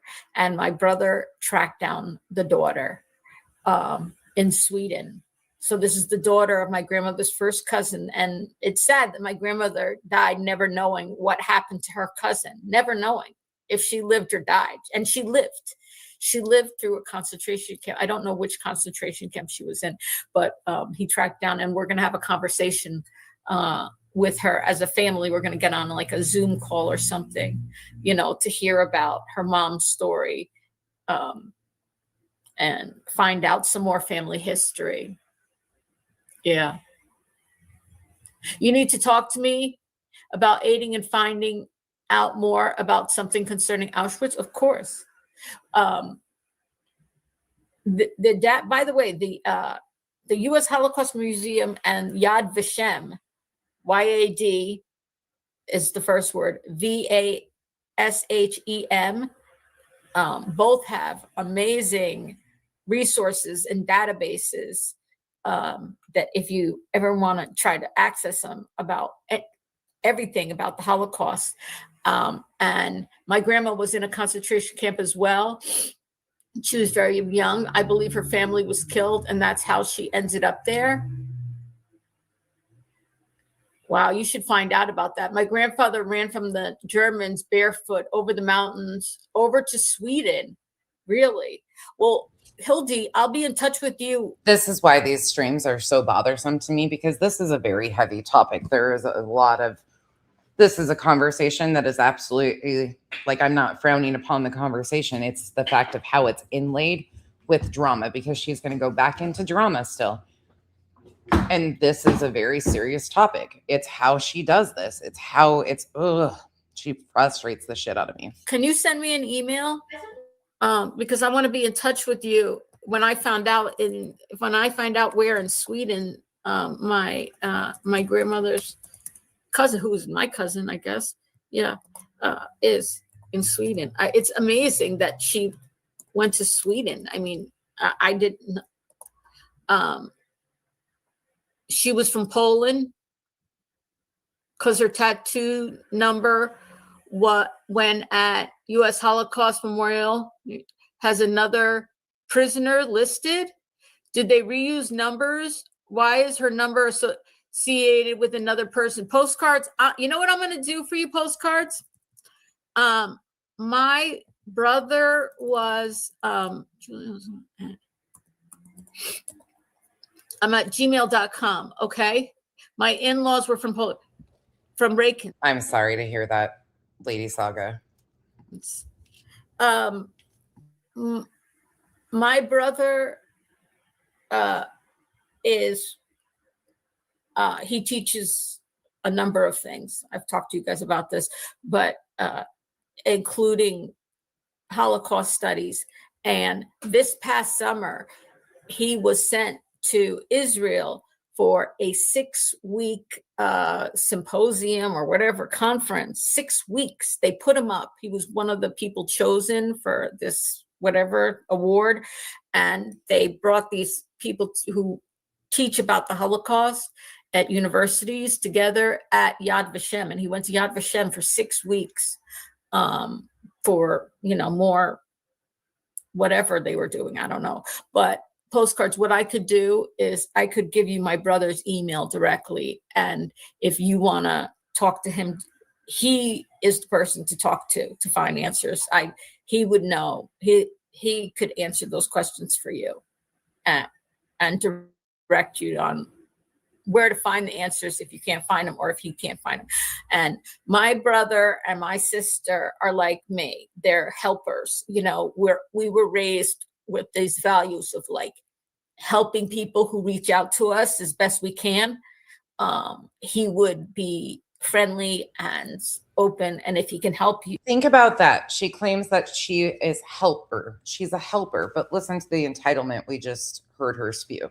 She has actually said in live streams that she kind of lives in the shadows of her brother and her sister because they are successful with their lives. It's weird. He will help you with no charge, never charging anybody for anything, just trying to help. So he's he's helpful that way, like me, although he's way more boring than me. He's not as funny as me. He can be funny, but not really, and a little bit snootier, but friendly to people who ask him. I'm not writing much. My hand still hurts. I understand. I would love that. Plus a guy might be better. Yeah. I'll let you talk to him. I'll let you write to him directly. He would be able to direct you. And also he knows like everybody who's an expert, like at universities, like they talk to each other. They have like forums and symposiums and conferences and everything like that. Like, he's he's smart. It was tough growing up being the middle child, so I was right behind him, and to have a brother who was so smart and like now we're gonna get I forgot she put this one in here too. Oops. Star student, like for the school, like brilliant, smart, and whenever I would get to a teacher who had my brother, they'd be like, "Oh my God, you're so-and-so's, sister. Wow." Like, and they would be like thinking I'm going to be like super brilliant like him. And they were like always so sadly disappointed in me and made me feel like shit. They're like, "Oh, you're just like average, He was a National Merit Scholar. I mean, he's so smart." And they were always like, "Oh, you're an idiot." But I wasn't an idiot, but I felt like an idiot next to my brother. And my sister too was so brilliant too. And I felt that's why I became funny, because they were, I couldn't compare, I couldn't compete. And I remember feeling like, my parents, like, it was like I felt like I must be, like I was a bad student or something. And then, how I go on newspapers.com, and I found, and when I went on newspapers.com and searched searched me and everything, I found they used to put the honor roll for the high school in the newspaper. And I found over and over again that I was on the honor roll, but they had the regular honor roll, and then they had the high honor roll. And I was always on the regular honor roll. So but I wasn't on the high. Like high honor roll was like all A's, but like you could get A's and B's and maybe and no C's and still be on the honor roll. In fact, you could be on the honor roll and just get B's. And I was always on the honor roll. I was like, look at me. I was like, I thought I was a big dummy. You're not the only one that was a 4.0 student, but those people are in the comment sections. I'm funny and lyrical because I'm a middle child. Right. So you get it. You get it. That's why we're like we are, right? And we develop, our own talents. So anyway, I don't know why I'm crying. I should be like thrilled today because we won in court and we prevailed. We prevailed. We beat the system, the Jersey blue wall by playing it the OG way, like gangsters. Anyway, I can't believe tomorrow's Halloween. What's going on, guys, with Halloween? I don't know who's doing Halloween what. I think things are a little bit weird in the community, right? Right now, that's what I'm hearing. Oh, wait. This was before November.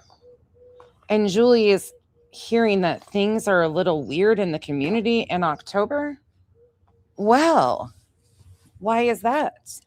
Certainly things are weird with me, the way people have been treating me. I haven't talked to, I mean, I've talked about it. I did one live and then I did a second live saying, sticking up for myself. And I haven't really talked about it too much, but it's, you know, on like holidays like this, You where did. people like creators should be able to get together and everything like that. I feel, you know, very much on the outs. Oh yeah, Beaches do. I have the costume. I got the We had a wonderful time on Halloween on Duchess's panel, but the filing cabinet still has people triggered. costume. I got it. We went. I didn't just get this and the witch's hat. I got stuff for Beach's costume too. But I don't know whose party I'm invited to. I think Queen Bee said I could come to her live stream. But I'm still upset and I'm still sad. And honestly, I wish, I'm just going to say it outright. I wish Jay and I could, you know, like, I wish she would like talk to me and work it out. I'm going to say it right out. I wish she would talk to me and work it out. She said she doesn't want to talk to me. I'm not going to force her to talk to me, but it's sad that she will not talk to me. I don't think it's kind. But maybe she needed time and I get that. So I hope that she would, because I had a lot of fun on being in her lives, and I thought of her Let it go, let it go. as a very good friend. And Jay needs a protection bubble. Thankfully, they live in different states. I see that, you know, whatever.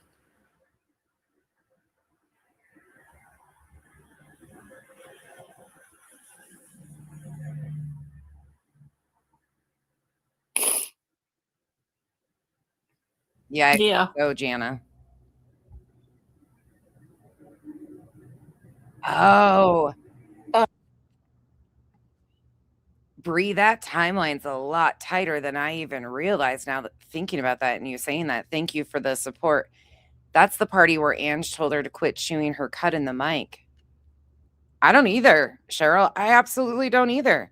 That's why this bullshit, and it's been so heavily pushed that everything, this one and others had grievances, sat on those until they could get a bunch of things that they wanted to try and stack to go one after another. And then it became this big, huge, everybody was expected to have the community problems. And it was like, what the fuck?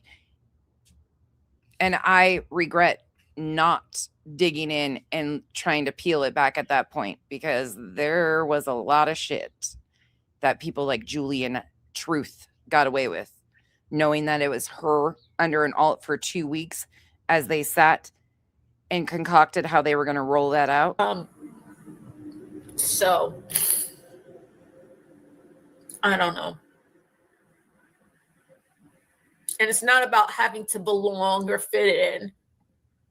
I know, Pika, that's the one regret I have too, is I wish I would have stayed on her ass. I could have, nothing would have changed though, because people, I mean, there's people accepting perplexed. You don't, somebody like me doesn't have any. I'm glad they got her though. She's taken a bunch of them down, and now she's pissed because her coworkers, ex-coworkers, aren't defending her. She's livid about it. Me too. Me too.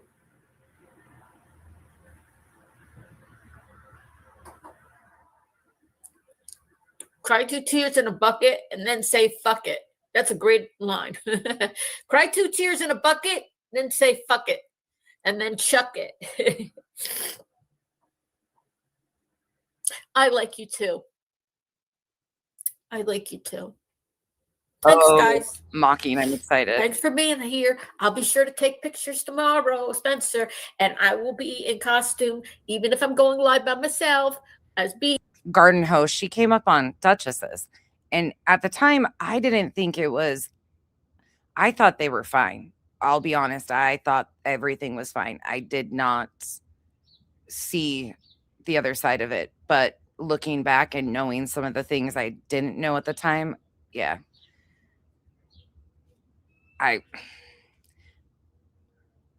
There's a good, I was clueless to it. Same Pika. I was over here in my filing cabinet. I got to decide what I'm going to be for Halloween because the filing cabinet did them in. Can you imagine what we could accomplish next year? Beach in my costume, which will be Yeah, but you knew, funnier than beaches. you probably knew a lot of the end of things going on Jay's side, Sin, than I would have never even had a clue about some of that stuff. I didn't know the things that had happened right like in that timeline. So now looking back on it, I'm like, okay, all right. Damn. You watched my live stream yesterday. I was hysterical. I gotta tell you, I had some good damn lines. Do you remember yesterday? If you guys didn't watch my live stream, go back and watch my live stream. I was saying all kinds of crazy stuff. I was like, I said, I go, did you guys hear me when I said, I was like, I asked Teresa if she's. Well, JR, she even suggested that BJ use the public defender. She said it when she was on live with Bitter Tea. She's like, she can get a public defender. I don't know why BJ hasn't gotten a public defender. If she gets a public defender, this should get tossed out. But she has to do something with it, and applying for, they both could get public defenders. If they don't, that is just absolute negligence. And ultimately, they're misdemeanor charges. So even if they're found guilty of misdemeanor, there's nothing that's going to be what these groups have made it out to be. I'm super behind, but people should know that anyone can get RX filled at Sam's Costco without membership by law. That's major, especially for the uninsured, because the cost is vastly lower. Thank you, Oh My Lanta. I love when we have a little off conversation and so many of you have different tricks and resources. Thank you guys. Catholic. I was like you're not Catholic, are you? Like Mother Teresa? Because I hate her. I said I hate Mother Teresa when I was being beach. I said but they should be able to, JR, according to, I mean, they have one income, multiple dependents. They should, I would say that they should easily be able to. I don't know what the income qualifications are necessarily for a public defender, but I would think that they should be able to qualify. I hate Mother Teresa, that she was faking helping people and she really didn't help people. Yeah. And that Mother Teresa, and if she didn't have to help people, then. No, I can get it now. I thought they were good, Sophia. I thought they were really close, but looking back on it, I can see. I didn't think anything of it at the time because I thought they were good. But now knowing more and seeing that hindsight, I can see it differently too and see how you guys felt about it. I completely missed it. That's why I went with the filing cabinet. That's what my own chat called me. I wasn't trying to be offensive to anyone, and they're still so fucking offended by me being a filing cabinet. Really, D? See, I've shortened your name now to just an initial too.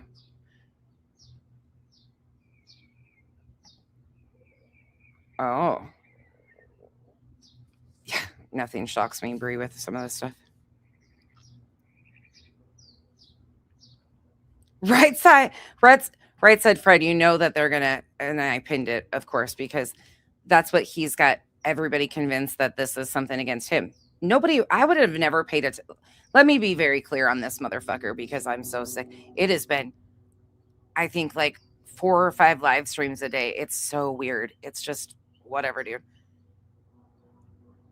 Nobody, including myself, would have even blinked an eye in that motherfucker's direction if his mods and him wouldn't have started playing games right as people like Kramit, Cramarils, were getting exposed for fuck shit and intentionally trying to set people up.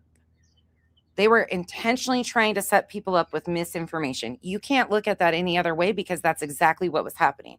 And then the second time we reviewed it and Jenna was sending me more shit, you could see, okay, what the fuck does this have to do with anything? He got his feelings hurt because he was fucking wrong. And he cannot handle a woman, obviously, proving that he's fucking wrong. Well, that's what you get when you come into a women's drama sector. A lot of women are going to prove you're fucking wrong. Nobody would give a shit about him.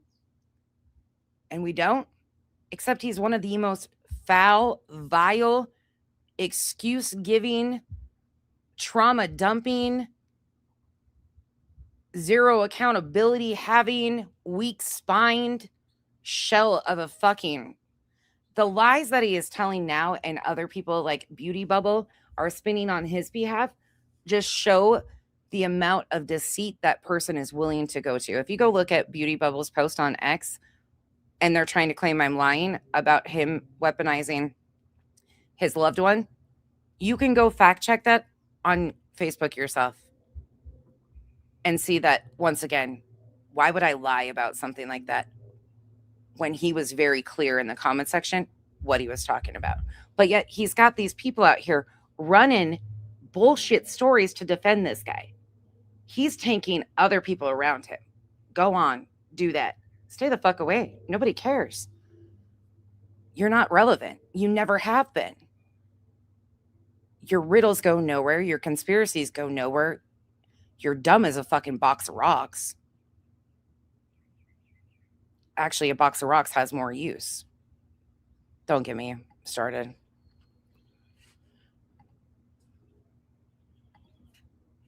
And why should I? I'll come. I know, Hilty. Listen, I have my own party all the time. Oh, you are? Oh, you are? Thank you. Mocking, I'm surprised they haven't responded and said, you do it. You exposed her before, Mocking. Mocking, you did content on her before. I've been encouraging them too.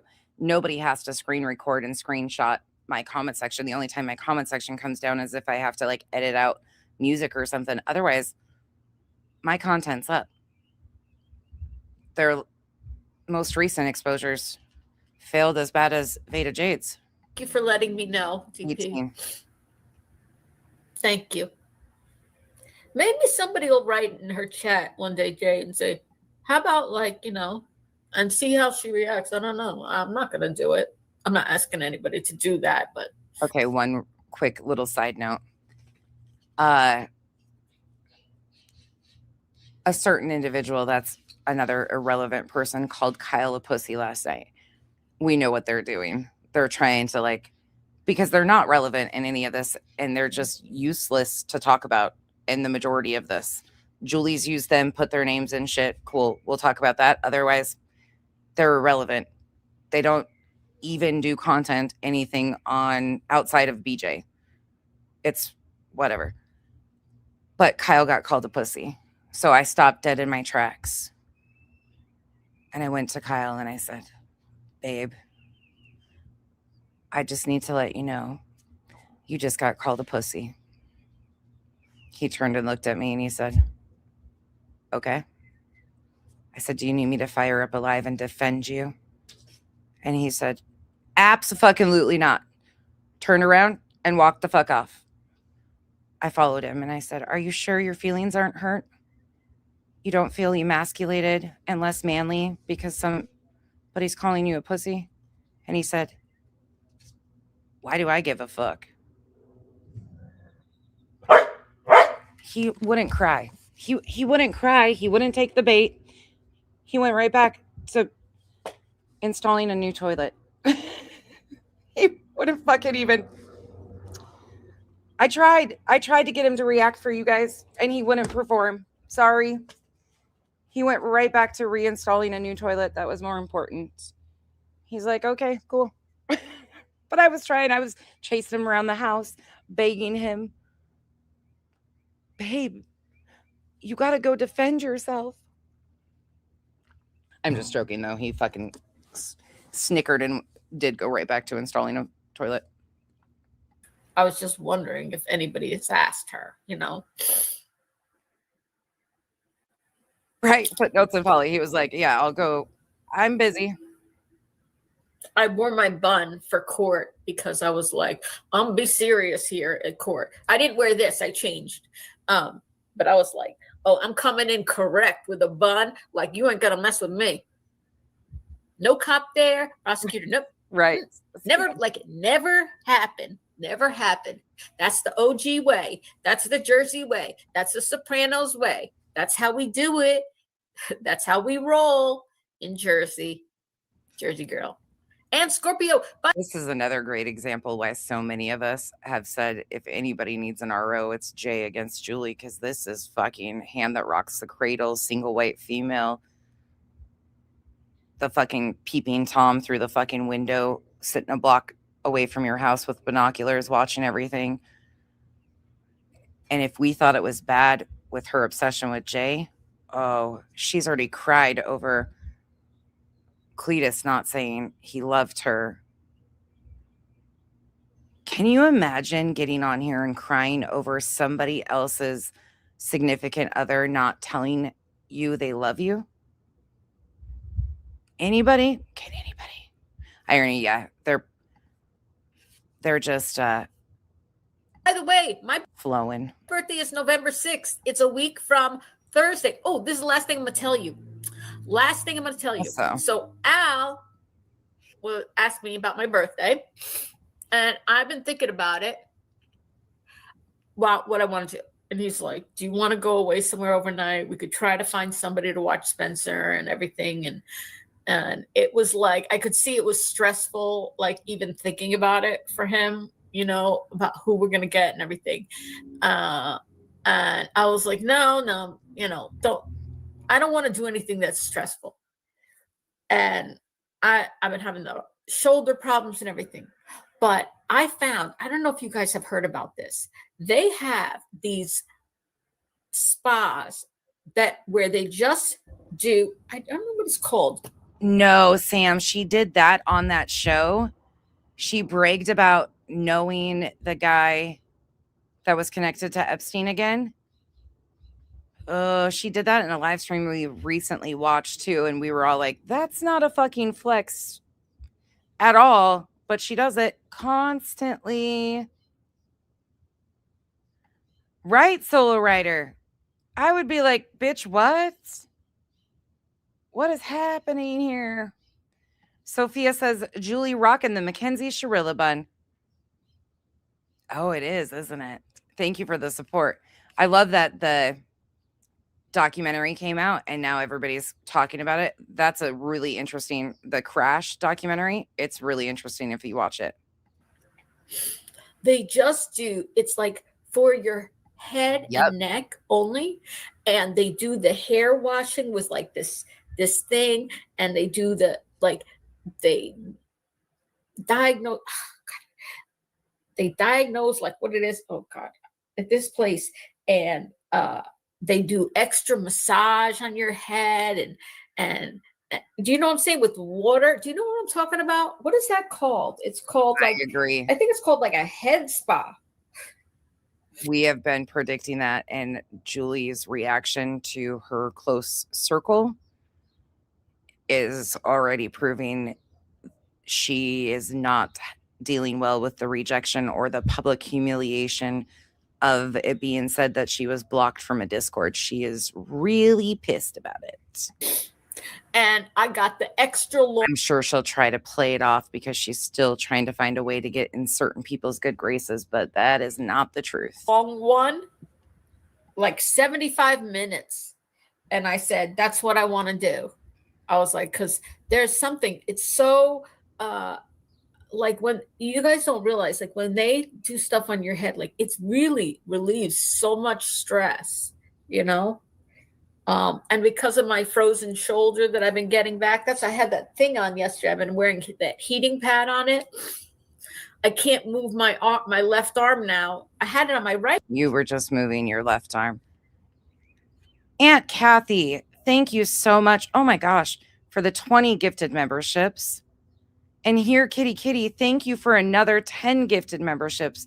Y'all shook the fuck out of those bushes today. Thank you guys. Thank you so much for the support. Welcome to the jungle. We got fun and games. We got You guys are amazing. Thank you. Arm. Remember I was getting those cortisone shots and it went away? By the way, I'm getting close. Do you guys know I'm getting close to 7,000 subscribers? And I haven't even been on. I've been here Come let me love you, Pika. almost 11 months now on YouTube making videos. I mean, I had an account. Right back to her value is seen in numbers. It's really weird. And it's actually kind of sad to me that a lot of people that seek attention are so easily they allow the numbers like sub counts to determine their value and worth. They haven't gotten attention before and they think, you know, their sub count means something about their value or their worth or that they're doing something. There are some shit ass motherfuckers that have huge channels. Doesn't really mean shit. You can have a tiny channel and be a damn good human. You can have a massive channel and be a shit ass human. It really does not do anything. And sometimes the faker, the more extravagant lies, the wild speculation, go in real life and shit like Julie does, grabs a lot of initial attention. But then once people realize who the fuck you are, it's a slow burn. Slow and steady. Authentic is always the best.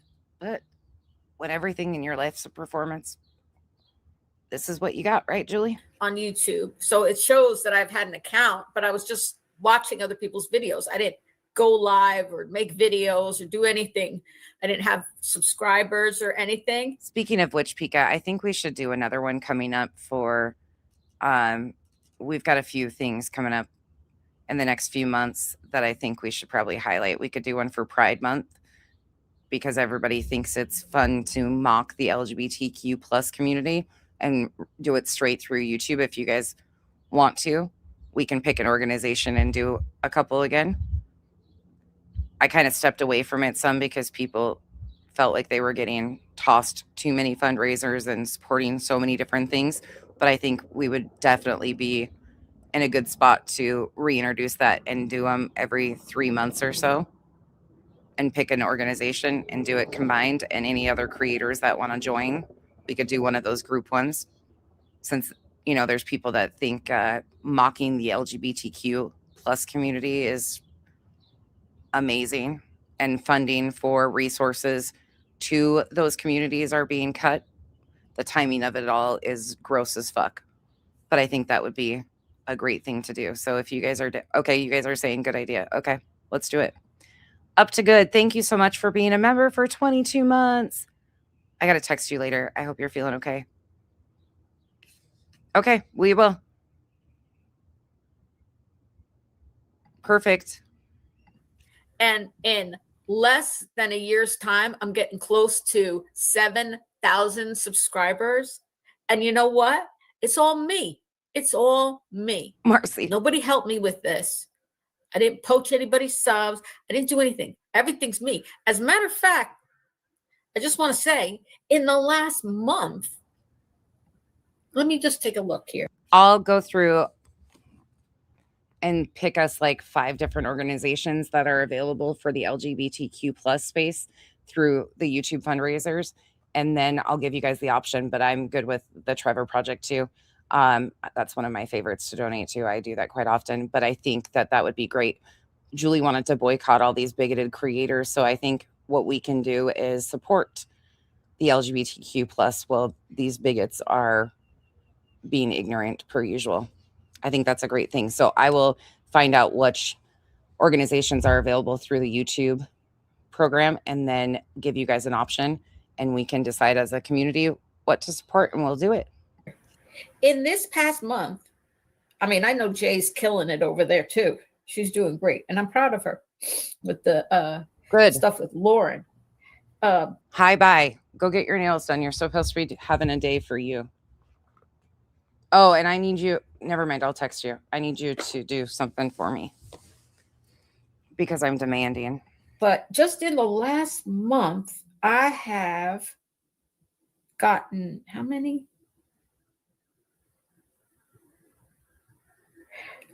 Like over 650 new subscribers in the last month.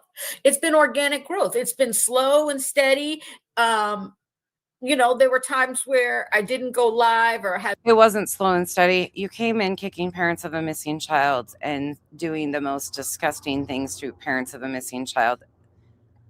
You grew off of exploiting an autistic missing young man and making parodies of his parents.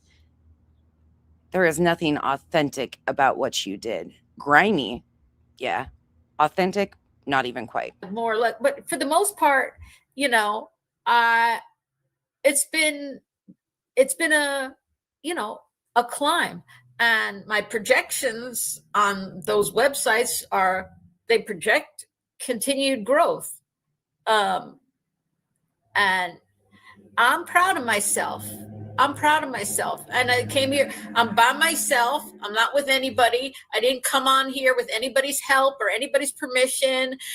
Tip, we're going to do an official fundraiser through YouTube for the LGBTQ plus community next month in honor of Pride Month, where we have all these bigot creators running around being disgusting as fuck.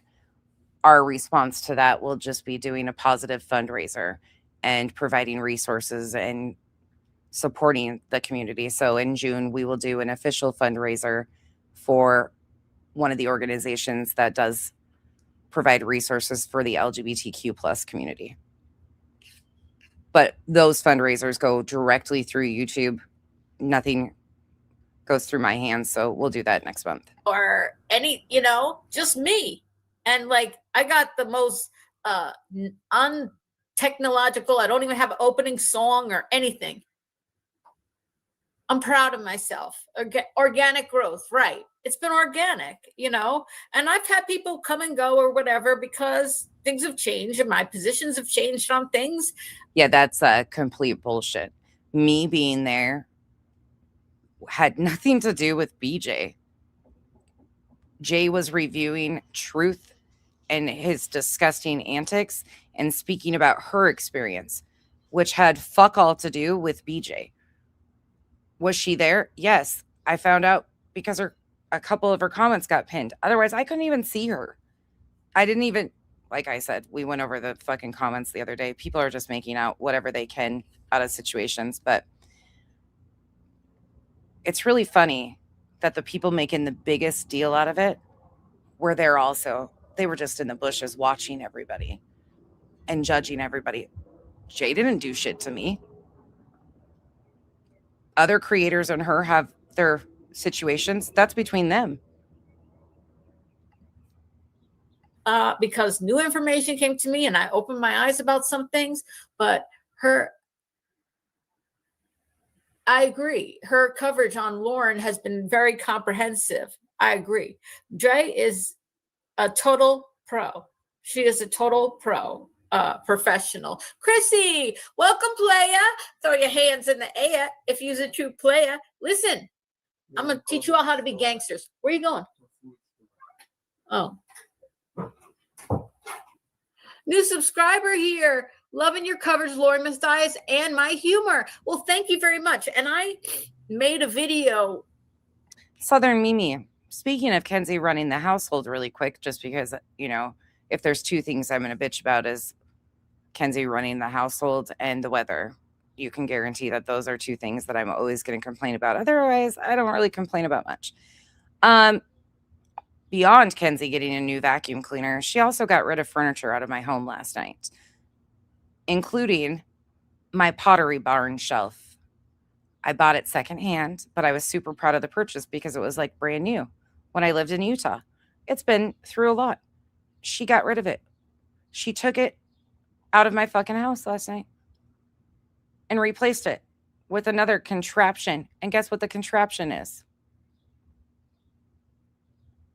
A litter box enclosure that's like a shelving unit that holds 2 litter boxes.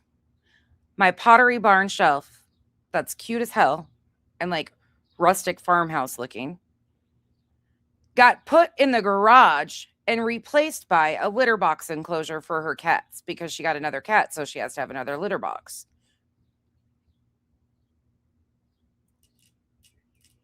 Next thing I know, my bed's going to probably get removed and put in the garage so she can have more of a cat house. And there's another cat tree coming, I guess, because now we have another cat. So we have to have another cat tree, even though that cat hasn't even came out of the freaking bedroom yet.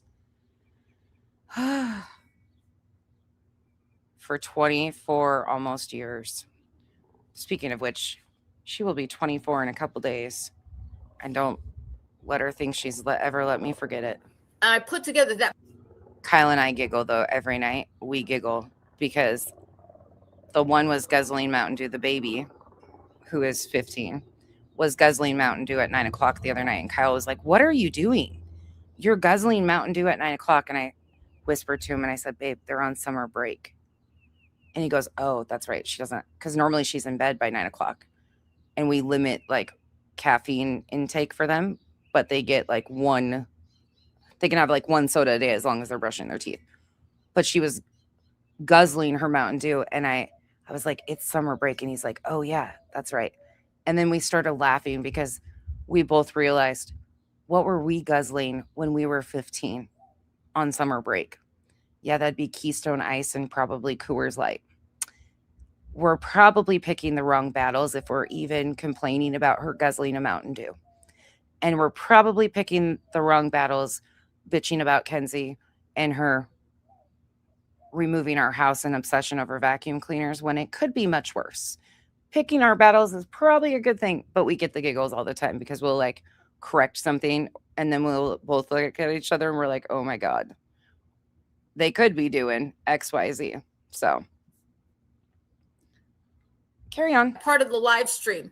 And if you guys can do me a favor, actually, if you get hype points, I think you get hype points. You could send it out. It's free to do it. Like, it's like just Simplify. By the way, we've been informed that when we will be the ones moving out. If we want to be rid of her, we have to move out.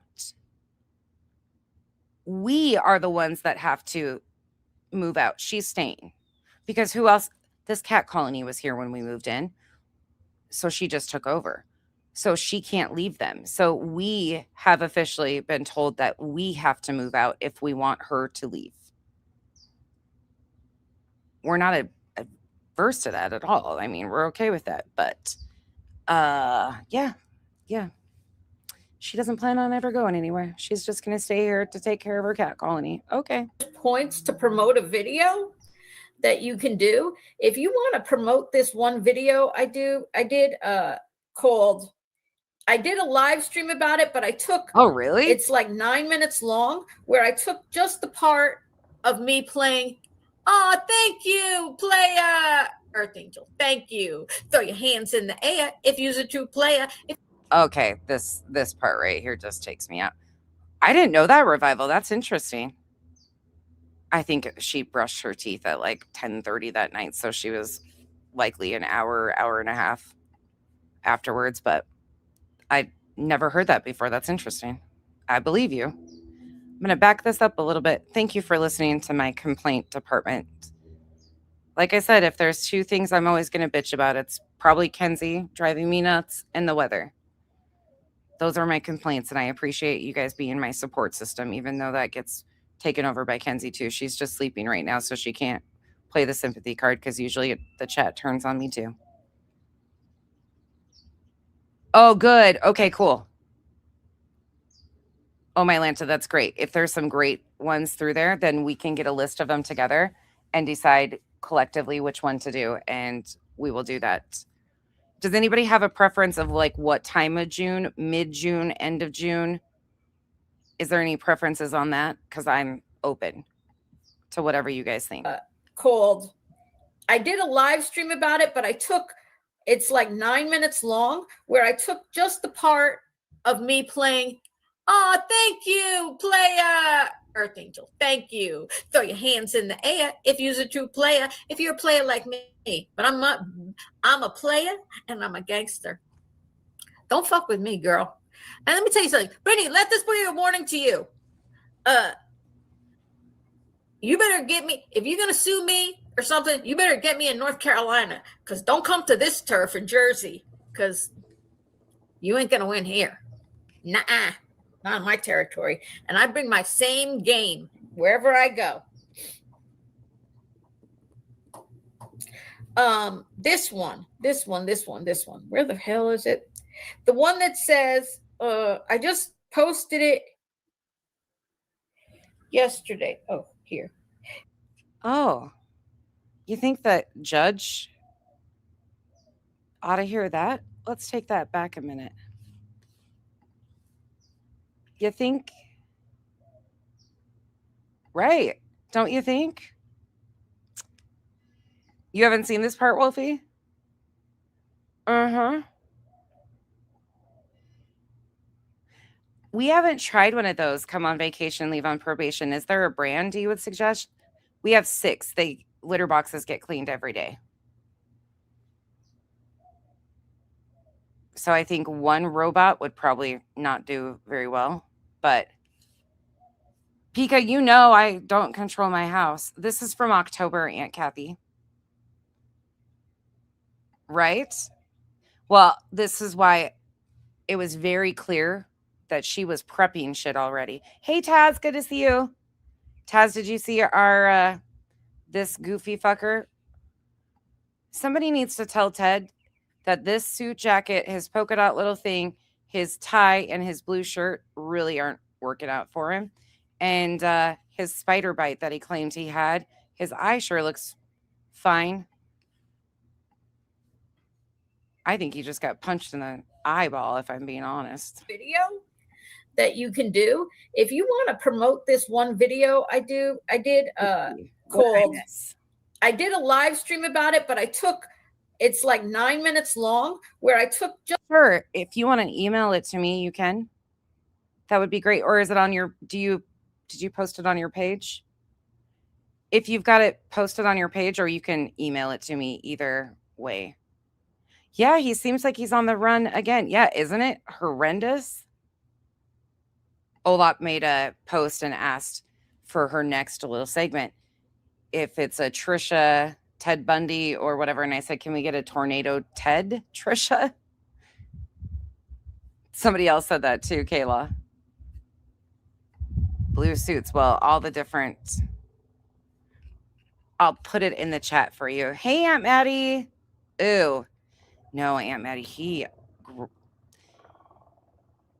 a loser, baby. Just the part of me playing. Oh, thank you, Oh, player. Thank you, Thank Pika. you. Throw your hands in the air if you're a true player. If you're a player like me, but I'm not. I'm a player and I'm a gangster. Don't fuck with me, girl. And let me tell you something, Brittany. Let this be a warning to you. You better get me if you're gonna sue me or something. You better get me in North Carolina, because don't come to this turf in Jersey, because you ain't gonna win here. Nuh-uh.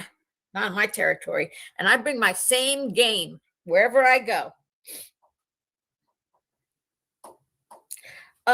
This one. Where the hell is it? The one that says, I just posted it yesterday. Oh, here.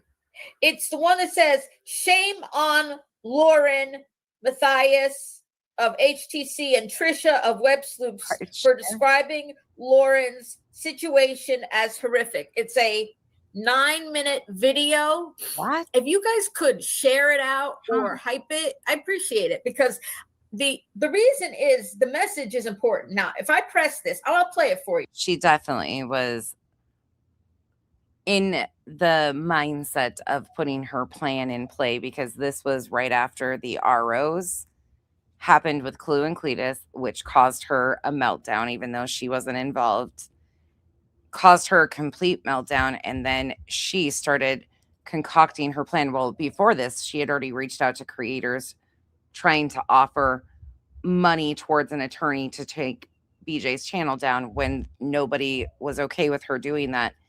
The other direction her plan went is what we're currently seeing. Because I think it's so important. But the message is very important. It's not a comprehensive coverage like Jay does, because she does comprehensive coverage showing all the evidence. I'm more like if I don't intimidate them, me as a person, I'm not intimidating at all.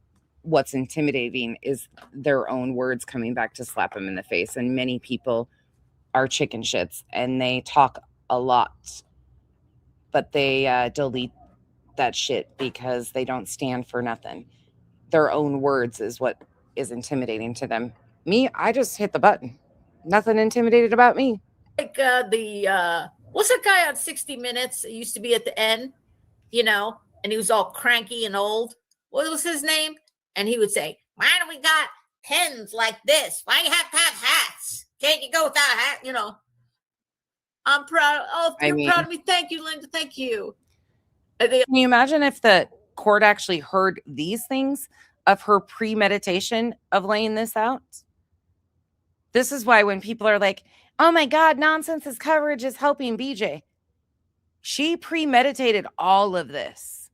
You don't have to like BJ to understand this woman and her dangerous ability to lie and put a plan in action to try and get somebody charged with felonies is fucking dangerous. She's a threat to justice, actual justice, and real victims. She is conniving as fuck and then pretends like she's such a badass gangsta. Atlanta skyline covering was hilarious. I had so many good. The thing about Cassius Clay and Centennial Park Bomber. Hey, oh my God. I was like, this is really damn good. This is really also Brittany's experience on, I think I'll save that to talk about on at Halloween, how bad it was for Brittany being on TikTok. That's what he's doing. Was he doing that last night too? I didn't catch him last night, but that's what he's doing in this one right here. He was offering the best theory about who done it. And then he was going to give them a Nancy Guthrie merch shirt and have JLR, Alex, Dad's Gone Live, him all sign it. Like there's some fucking celebrities signing autographs. Merch for Nancy Guthrie. Put this all into perspective. Selling merch about Nancy Guthrie and then having these losers, thank you, perpetually, sign it for the best theory of who done it, encouraging wild accusations. It's gross. And all the things she saw, you know, with the people, postcards. You gave me the idea, but you started with the people with the tattoos and I went into the piercings thing. So that's not true. The DA did not pick up Julie's case. It's always been at the municipal prosecutor level. They did not, the DA, county prosecutor did not pick up her case at all. And I'm talking about the private citizen's complaint. That's why she went on and has told the story numerous times about how even the municipal prosecutors are pissed off that the DA are not picking up any of these cases at higher charges. This would have always, like, this petty private citizen's complaint is a non-indictable offense, and it's always been at the municipal level. So, yeah, I mean, they were going to have an evidentiary hearing and do all this as is. It's just a formality. But the DA, county prosecutor, whichever phrase they want to use, which they keep misconstruing with the county or the municipal prosecutor, did not pick this up. I said, what would Jesus do? Would Jesus have a nipple piercing and a belly ring? What do you think? If I go on this, I'm probably going to kick myself out, but I'll try it anyway. Kick myself out. I'll just come right back in. Yep. If I try to play this. You guys are exactly right. This is the video. I think it's really good and important. Wild. You don't really have to remember their name. Just No. as long as their first initial is the same as their name. Sometimes I just snap at my assistant. This is the one. You're good. You there in the corner, assistant producer. Hey, Layla. I'll say hi to you. You know, Lauren Mathias has basically been through hell. Hell on earth, ladies and gentlemen. Lauren Mathias has been through hell on earth. You report on people being... The way she does this drives me nuts. Okay, I'm going to back that up so we can listen to that all at once. Yeah, there's a lot of them. Those private citizens complaints. If you guys are interested and can attend, you're able to. You just call. You do have to give your real name, though. So if that's something you are not willing to do, then avoid. But you can sit in on these Zoom calls. It's a public courtroom. You just call the court clerk, get the link sent over to you. They send it over to you, and you can sit there and watch. The procedure itself is really interesting because these are such petty, like moving violations, work permits, like super simple. The most of the fines that day were $50 to $95. They are such petty level things, but it's interesting. Yes, I'm probably going to kick myself out, but I'll try it anyway. Kick myself out. I'll just come right back in if I try to play this. This is the video. I think it's really good and important. Assistant. You don't really have to remember their name, just as long as their first initial is the same as their name. Sometimes I just snap at my assistant when I This want is their the one. attention. I just go, snap, snap. You there in the corner, assistant producer. Angel, I don't know. You know, Lauren Mathias has basically been through hell. Hell on earth, ladies and gentlemen. Lauren Mathias has been through hell on earth. You report on people being murdered, Trisha and Lauren.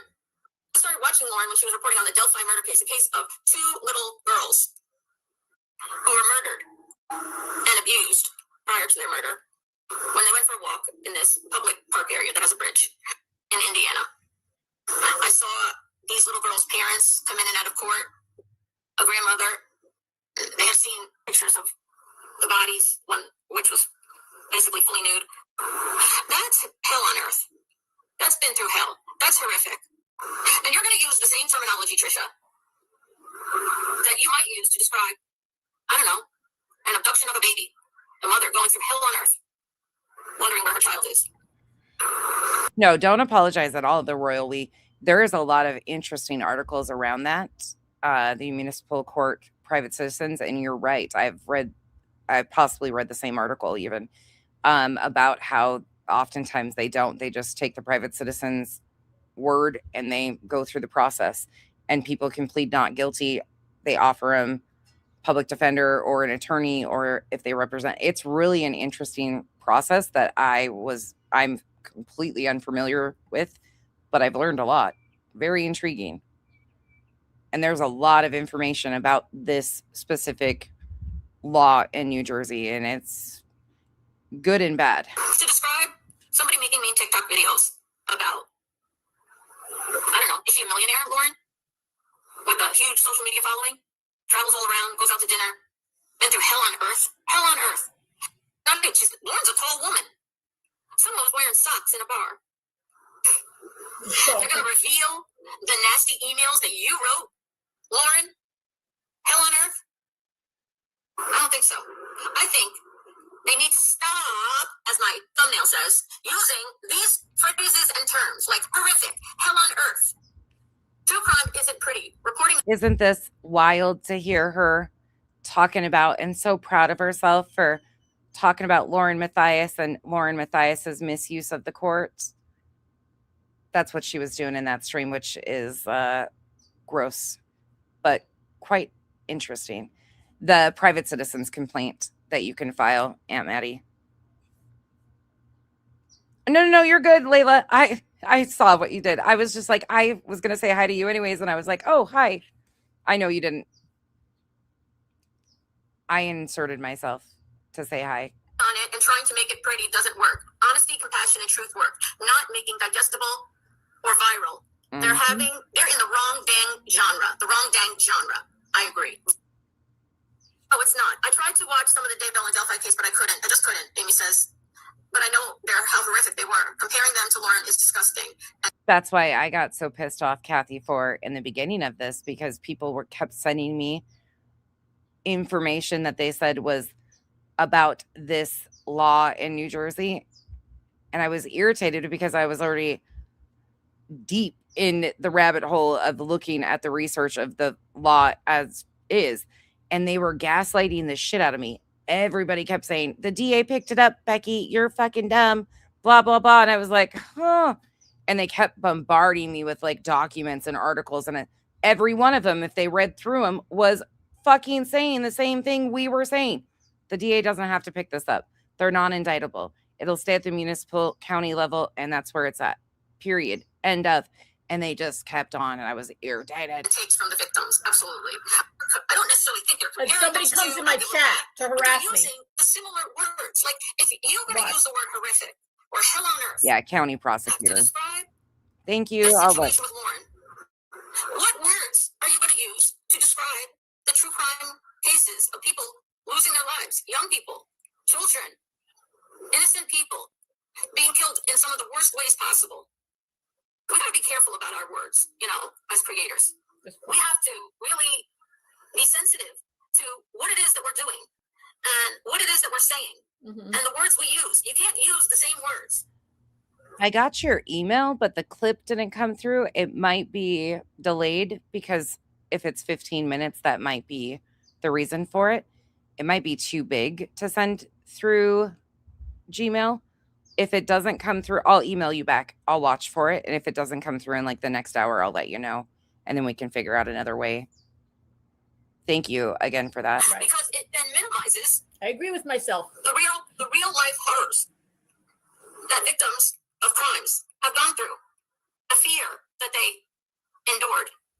It's awful. Before I criticize Lauren and John, maybe watch Lauren and Mormon stories before I criticize them, says Philly Flavor. Philly Flavor. Okay, before you come in my chat and criticize me, go back and watch my live streams where I talk about watching and talk about Lauren on Mormon stories. Most of these creators didn't even know Lauren was on Mormon Stories. I reviewed that. Jay, myself, and others were really talking about Lauren at the time, but Julie did shit coverage on Lauren, and that's why I didn't even know she covered her. Yeah, Megan, people are lucky I've held my tongue as much as I have with what has actually gone on. Like, people, I know a lot of you realize how bad it's been, but some people are completely head up their asses still, which that's a choice. They want to pretend that they don't see what's going on. My emails are out of control.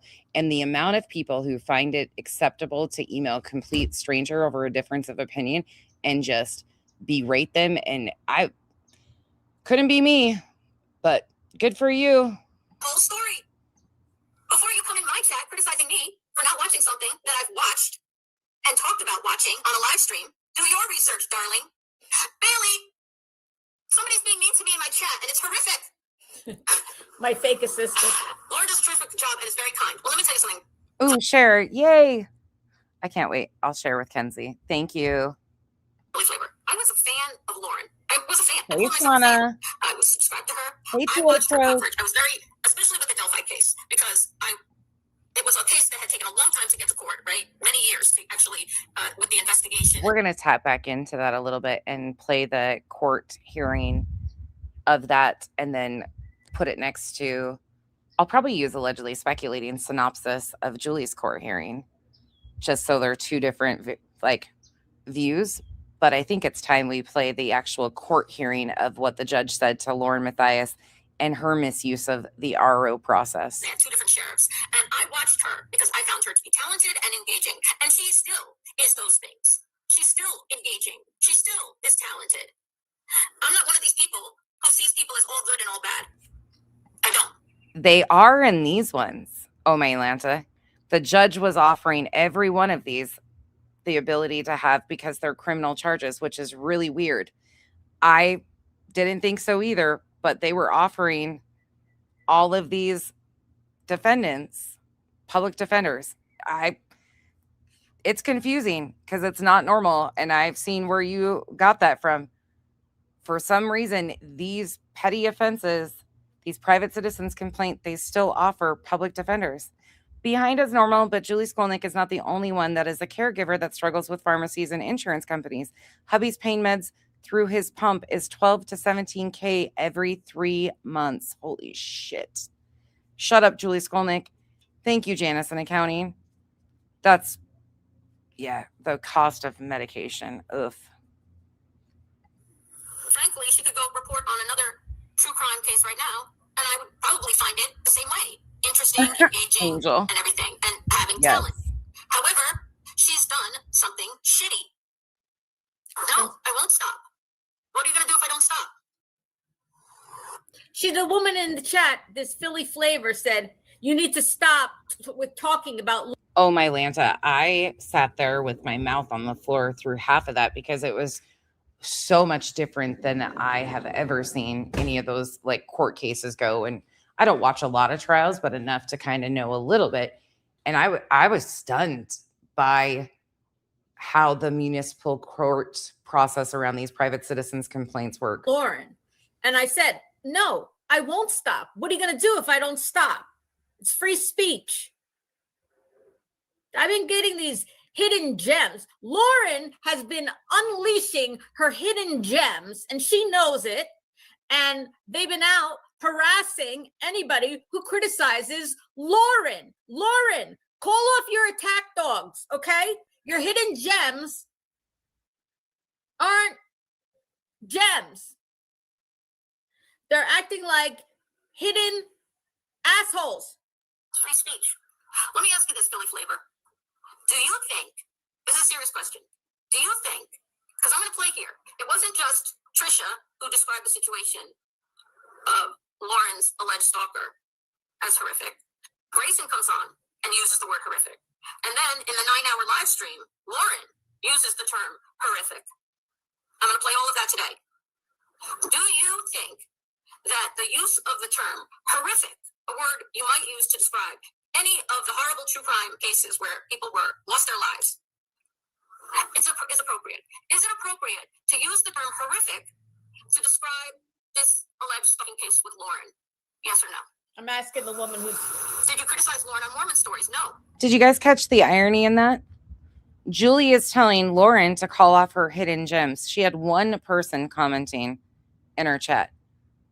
Julie, call off your OG gangsters.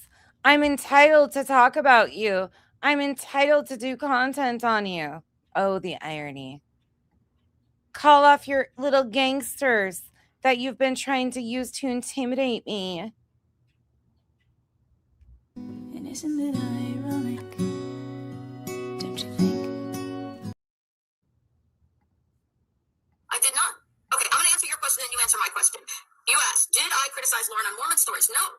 I said, Lauren is a complex person, as many people are. People are complex. I don't see people as all good and all bad. And a lot of people want you to be one side or another.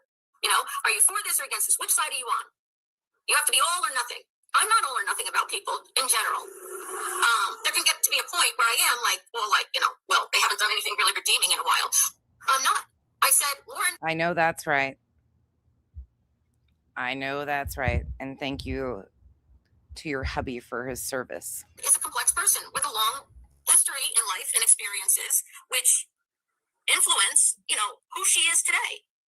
She's gone through a lot in her life, which can help her be sensitive to victims.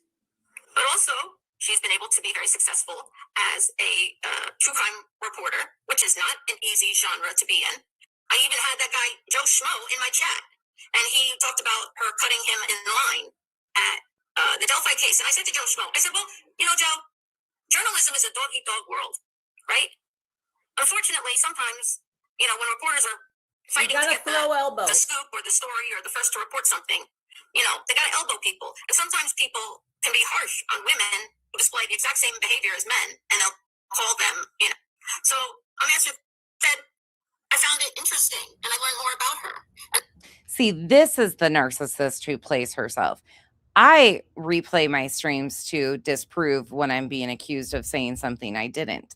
I will go back to my live stream and replay what was actually said for a matter of context or what the fuck was actually said because people are lying. This bitch is a narcissist. I hate saying that. I think this is the first time I've actually used it like that, in my opinion. Not diagnosed, just in my own head.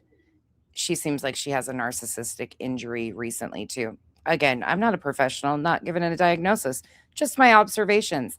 But she plays herself because she thinks she's the most important person. She's not debunking anything. She wasn't accused of anything. She just wants to hear herself speak because she thinks she's the smartest person in the room. That's because she's always in the same room by herself. So when you have 4 walls, well, shit, some days those fucking walls are probably smarter than you. It added to me understanding about Mormon Lauren stories? and her complexities as an individual. I don't fault Lauren for crying. I cry on, what did I say? It's about 60% of my videos. I on the cried live stream. today. At some point, I might start. I mean, Monkey, that's a toupee. Kind of looks, I can see the resemblance. You're not too far off. We could go with that. Huh. Might be. Correct. I don't fault her for getting upset. I don't fault her for crying, having emotions. There are people who will fault her for having emotions, not me. I don't say that because if I think she's wrong on this situation, that she was terrible at her reporting in the Delphi case. No, she wasn't. She was good. She was engaging. She has talent. There's a reason why she has 300,000 subscribers, right? You guys gotta zoom in. Hold on. Let me see if I can pull it up on here. The thumbnail for today is probably my favorite yet, just because of the little awards in the background. There's one that says something like best scalp cam or some shit. It's great. So, Lauren feels, all right, so is this your answer to my question? Lauren feels in danger and threatened for her family's lives. So to her, it feels horrific to them. So yes. Okay. Do not think that it minimizes the word when she uses it now to describe people who have been murdered, children who have been murdered, like the Idaho 4 cases. Horrific. It was horrific crime scene. What they endured was horrific. Should we use the same kind of terminology? Is it really horrific? Just because you feel in fear or you feel a crime has been committed against you does not mean that a crime has been committed against you. And it does not mean that your fear is reasonable or rational to the situation. Maybe her fear stems from being exposed and not actually fear of her life. She actually think Christina was capable in her socks in the bar of taking her life at that moment with all those people around. She said she felt in fear of her life. You think that's a rational, reasonable, logical assessment of the situation that was actually occurring at CrimeCon? You know what I'm saying? Like, just because you feel that way doesn't mean it is that way, because people can blow things out of proportion. So I expect a little bit better of those people who call themselves and are true crime creators, especially with huge platforms of people. Hundreds of thousands of people are watching her. It minimizes and diminishes real victims of crimes, because she is not the victim of a crime. She's not the victim of a crime. Okay? Welcome to stay in my chat. But don't come in here having never watched me because you Googled or you did on the search bar Lauren Mathias and saw this, never seeing any of my videos, not knowing anything about me, who I am, my sensitivity, what I've said in the past about Lauren, that I have. It took me days of hearing and seeing evidence to come around to, you know what, there might be something to this. Go look at my earlier videos. I was defending her at first until I saw evidence that showed that she was actually not telling this whole story and omitting information. And omitting information by many standards, including my own, is lying. Purposefully omitting information that is pertinent is akin to lying. So that's the video. If you guys could hype that and share that out. Andy Rooney, that was his. I want to play that part one more time. Lies by omission. Well.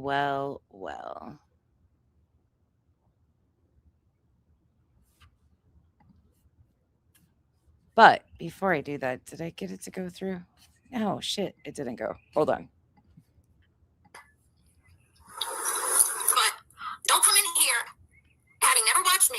you Googled, you did on the search bar, Lauren Matthias, and saw this, never seeing any of my videos, not knowing anything about me, who I am, my sensitivity, what I've said in the past about Lauren, that I have, it took me days of hearing and seeing evidence to come around to, you know what, there might be something to this. Go look at my earlier videos. I was defending her at first until I saw evidence that showed that she was actually not telling this whole story and omitting information. And omitting information by many standards, including my own, is lying. Purposefully omitting information that is pertinent is akin to lying. So that's the video. If you guys could hype that and share that out. Andy Rooney, that was his name on 60 Minutes. The guy on 60 Minutes who used to do the commentary at the end. I was like, if Jay for Justice Every Day with Jay is doing the comprehensive thing, I'm the Andy Rooney coming in at the end, giving you the summary life lesson here, right? That's my Andy Rooney moment, in my opinion, in my personal assessment. That's my Andy Rooney moment, saying, as true crime creators, we have to be sensitive and think about the words that we use to describe different situations. Well, where did the self-awareness go? Wait, she didn't even have any to begin with. And once again, mentioning Jay, shocking, isn't it? Okay, look at this. Can you zoom in? If I do this like this. Best scalp cam, booty lips, best scalp cam, always given top of the head content. Awarded to Booty Lips, best liar for twisting the truth like it's an Olympic sport. I didn't put all these things. ChatGPT, I put in best advocate, best liar, best scalp cam, best crying. That's all I added, and it did the rest of this. My truth changes daily is what it says down here. Best advocate for, hold on, I gotta zoom in on my own screen. ChatGPT has got Julie pegged. That one says, for defending herself while playing the victim. The trophy over here says, masters in deflection plus in delusion. Liar in style is what the purse says. The police report says kind of true. Then it's got lies, exaggerations, half-truths, and tears, all checked. The next page over is my truth changes daily. Cry now, cash later is on the coffee cup.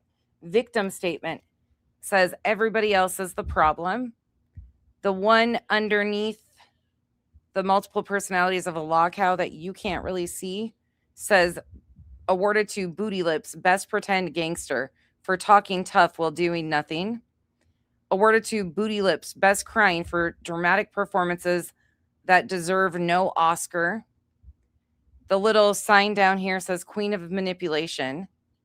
And then the trophy back here in the corner says most excuses. ChatGPT did all of this based on like 4 sentences from me. It's amazing. They've got her like, this is the best. It's perfection.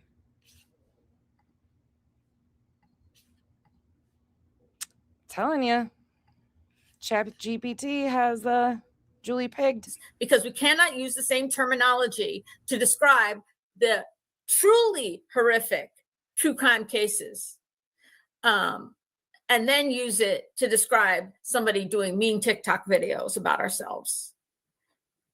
You know? And this person who was one of Lauren's hidden gems, came in my chat and still said it's appropriate because she felt it was horrific. That it was horrific. No. She needs to tell her followers, her hidden gems, that what she went through is not even in the same galaxy as what the victims of the terrible really horrific crimes, murders that she reports on. The self-awareness is extremely lacking. Again, huge shout out to the person who requested this live stream to be reviewed. The timing for this is perfect. It's not even in the same galaxy. And she needs to stop with that. And so does Trisha from Web Sleuth or anybody else who would describe a bunch of mean girl shit as horrific. Same word that they would use to describe, let's say, what happened to the college students in Iowa and Idaho. Oh my God, in Idaho. Or what happened to Abby and Libby in the Delphi case. It's not the same, and it's not okay. So that's all I'm asking you. Unsettling would have been a better word. Right, it's unsettling. Where I felt upset. You can. I think oftentimes, AJ, about her emotional roller coaster and the impact that has to have on that household. Just her baseline is so up and down and up and down. Those fluctuations, I'm sure, cause upset, anxiety for those around her. I couldn't handle somebody like her. I would be on edge all day long. And it's like she does it lacking any self-awareness and then complains about how stressful her life is. Hello. You're fostering that environment. That's on you. Say, I felt fear. I felt fear. But you also have to recognize that just because you feel fear, like I say, doesn't mean you are actually in danger in that moment. I don't think Christina. Well. Don't we want to play that again? Say it again, Julie. Say it again. I felt fear. But you also have to recognize that just because you feel fear, like I say, doesn't mean you are actually in danger in that moment. I don't think Christina in her socks in the bar at CrimeCon with all those people around there and all the people with Lauren gave Lauren any reason to feel fear, real fear. Oh, so she's judging somebody else's fear and that's acceptable. This whole situation right here, we can make this a short for sure. Autumn, first of all, good to see you. Secondly, how are you feeling? And third, did you go to the doctor yet? And no, it's none of my business, but I care. And I hope you're feeling a little bit better. And I hope it's not pneumonia. Oh, yeah, you guys are all catching on. Yep. Oh, here we go. She's talking about Lauren Mathias. But the lack of self-awareness in all of this is just amazing. And thinking about where we are. Yep. Absolutely. Pink feather paws. Good to see you, by the way. But she could say, I felt fear. Okay. It would not be reasonable or rational to the situation, but she could say it. Doesn't make it rational. No, it doesn't make it rational. But she could say she felt fear. It gave her anxiety. It made her really uncomfortable. It made her concerned. It made her worry about what else she might do. Okay, fine. All those things. But don't stop with this is, traumatic, no, it's not okay. That's not okay. If you can't decipher what is appropriate to use this kind of word, these kinds of terms, or you want to use the same terminology, I'll cut this whole tail end off. It might be tomorrow that I do it, or later this afternoon. but I will cut this whole thing and make it its own standalone video. I got you guys for sure, because this right here, there's so many pieces throughout this one that is important, but this is just chef's kiss. And it kind of gives you that. I have a feeling we're not in Kansas anymore. We're definitely not in Kansas anymore. That you used to report on the Idaho 4 or the Delphi case to a woman at CrimeCon who made mean TikTok videos about you. Oh God, Julie, this is so frustrating, but I love it for you. I love it for you and us that have been calling you on your shits, because you said all of it right here. Hopefully your fever broke. Hopefully it stays and you continue to mend beyond the mend. I'm glad you're feeling a little bit better. You need not to be in this genre of true crime reporting anymore, because you don't have a grip on reality and you're insensitive to victims. Being a journalist, right? Coming from the woman who does parodies of parents with missing children. This is the woman who did parodies of parents of a missing autistic young man, telling another creator that they're insensitive to victims. There's no evidence that Chris and Katie have done anything at this time. They're not charged with anything. But you want to talk about insensitive to victims? Yeah, she called him a demon. Janice in accounting wanted me to tell you guys in the chat that many insulin manufacturers offer programs that people can apply for, where they will send you insulin if they have no insurance and qualify. It's too much for the chat box, but she wanted me to tell you guys that if you need insulin, sometimes the insulin manufacturers offer programs that people can apply for, where they will send you insulin that they have if you have no insurance and you qualify. There you go.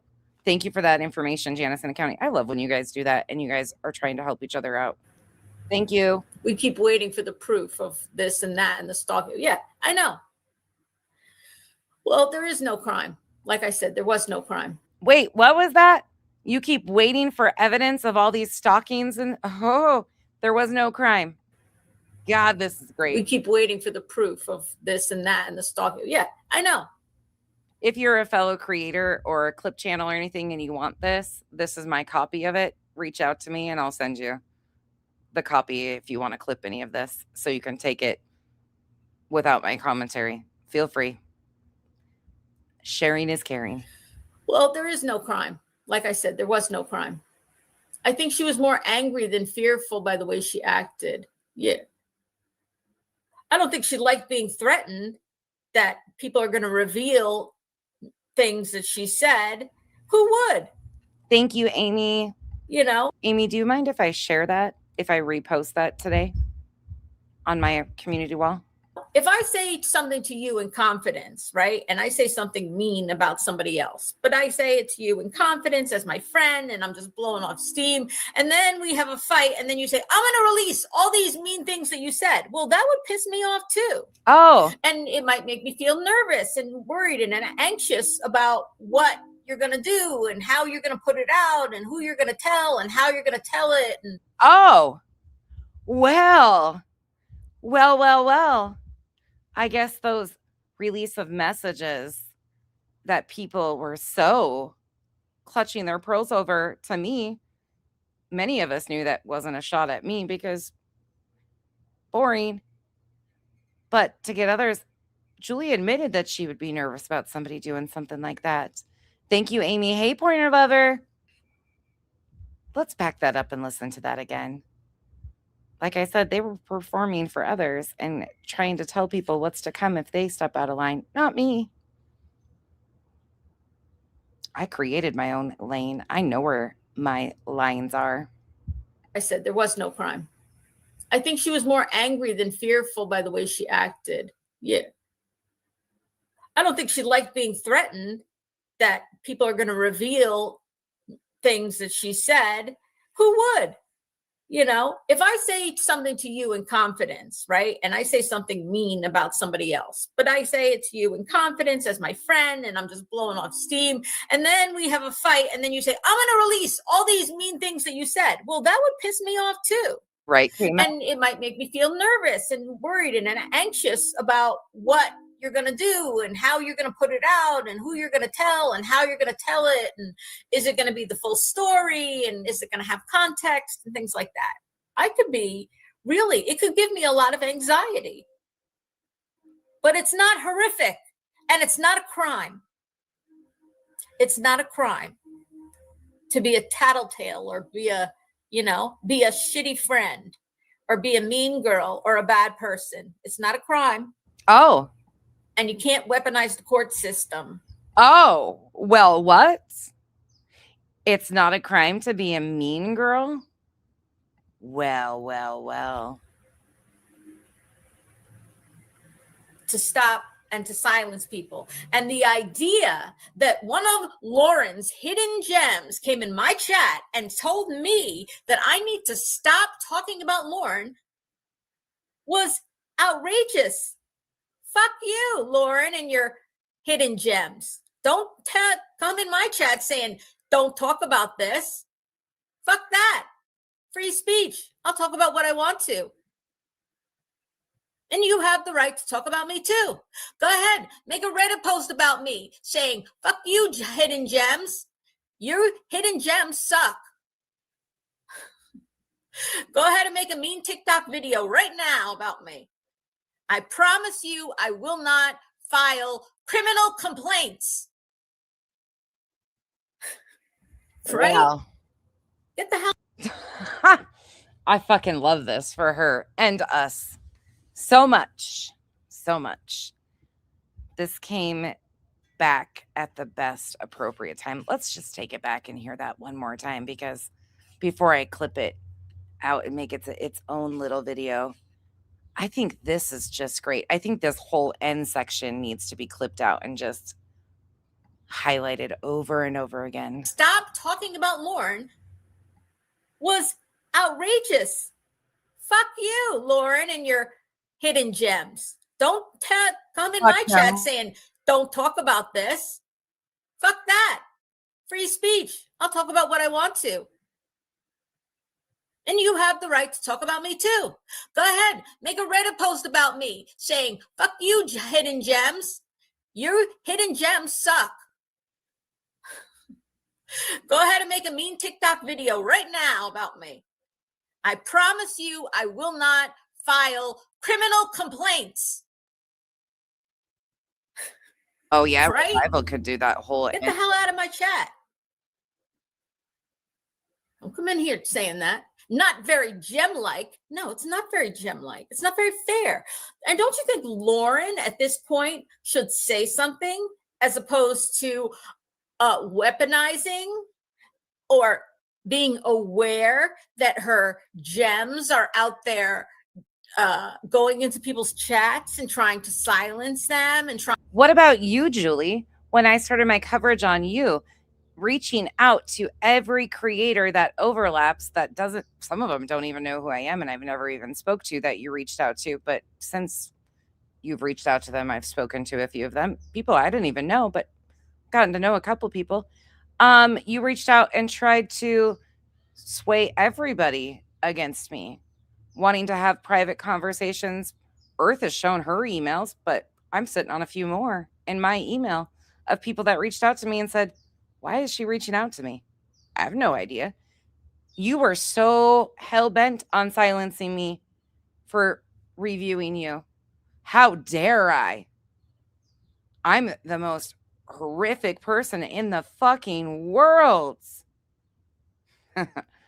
I love when shit like this comes back around and bites somebody in the ass. Not only that, but your mods, your OG gangsters. I didn't see you calling them off. In fact, I saw you amping them up. And many other chats where you would go all day and cry victim and they would pander to your dumbass because the hate of BJ, a random stranger who's never done a fucking thing to any of them. outside of the few creators that we gave grace and didn't expect them to give a fuck. But, you know, the people taking up your fight so loudly, never even been impacted by BJ. You and your little crew, you didn't have that same energy. You didn't call them off. You gaslit them, lied to them, told a bunch of stories. How's that working out for you, Julie? You say, I ruined my own credibility. Bitch, my credibility is intact. All you have is a bunch of liars lying to cover lies. In the end of this, they'll be seen as liars and always have been. Same with you. And I'll still be right here doing actual content. Not stuck in the same position for the last how many years, Julie? Trying to bully them and trying to this. I mean, it's not just one person coming in my chat.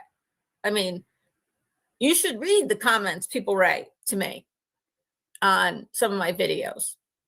You know, most of them are supportive. Most of them are like, yeah, hell yeah. Because they're the people who've actually seen the facts and the evidence and opened their eyes to whatever, not just taking Lauren's 9-hour live and run with it without, you know, when she didn't give all the information.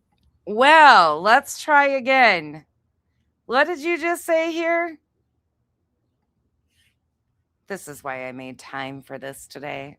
Now I get to shut this off and go on about my day and have an amazing time with my daughter tonight at a concert, living life. And you will continue to be embarrassed by the words that you proudly spoke out your fucking ass and haven't stopped. I really hope, Julie, you are having the best Wednesday ever. Heard you already had a little meltdown on TikTok-y. Oh, sucks to be a liar. You should read the comments people write to me on some of my videos. You know, Hey, most bye. of them are supportive. Most of them are like, yeah, hell yeah. Because they're the people who've actually seen the facts and the evidence and opened their eyes to whatever, not just taking Lauren's 9-hour live and run with it without, you know, when she didn't give all the information. She didn't tell you there was a court hearing, and there's a recording of that court hearing where her lawyer sounds like an imbecile and looks like an imbecile. And the judge is saying there's no case and you're stifling this person's free speech. Wrong. Anyway, I'm just asking if you guys want to. You don't have to. But anyway, have a good day. Have a good day. And talk to you later. Bye. Well, well, well.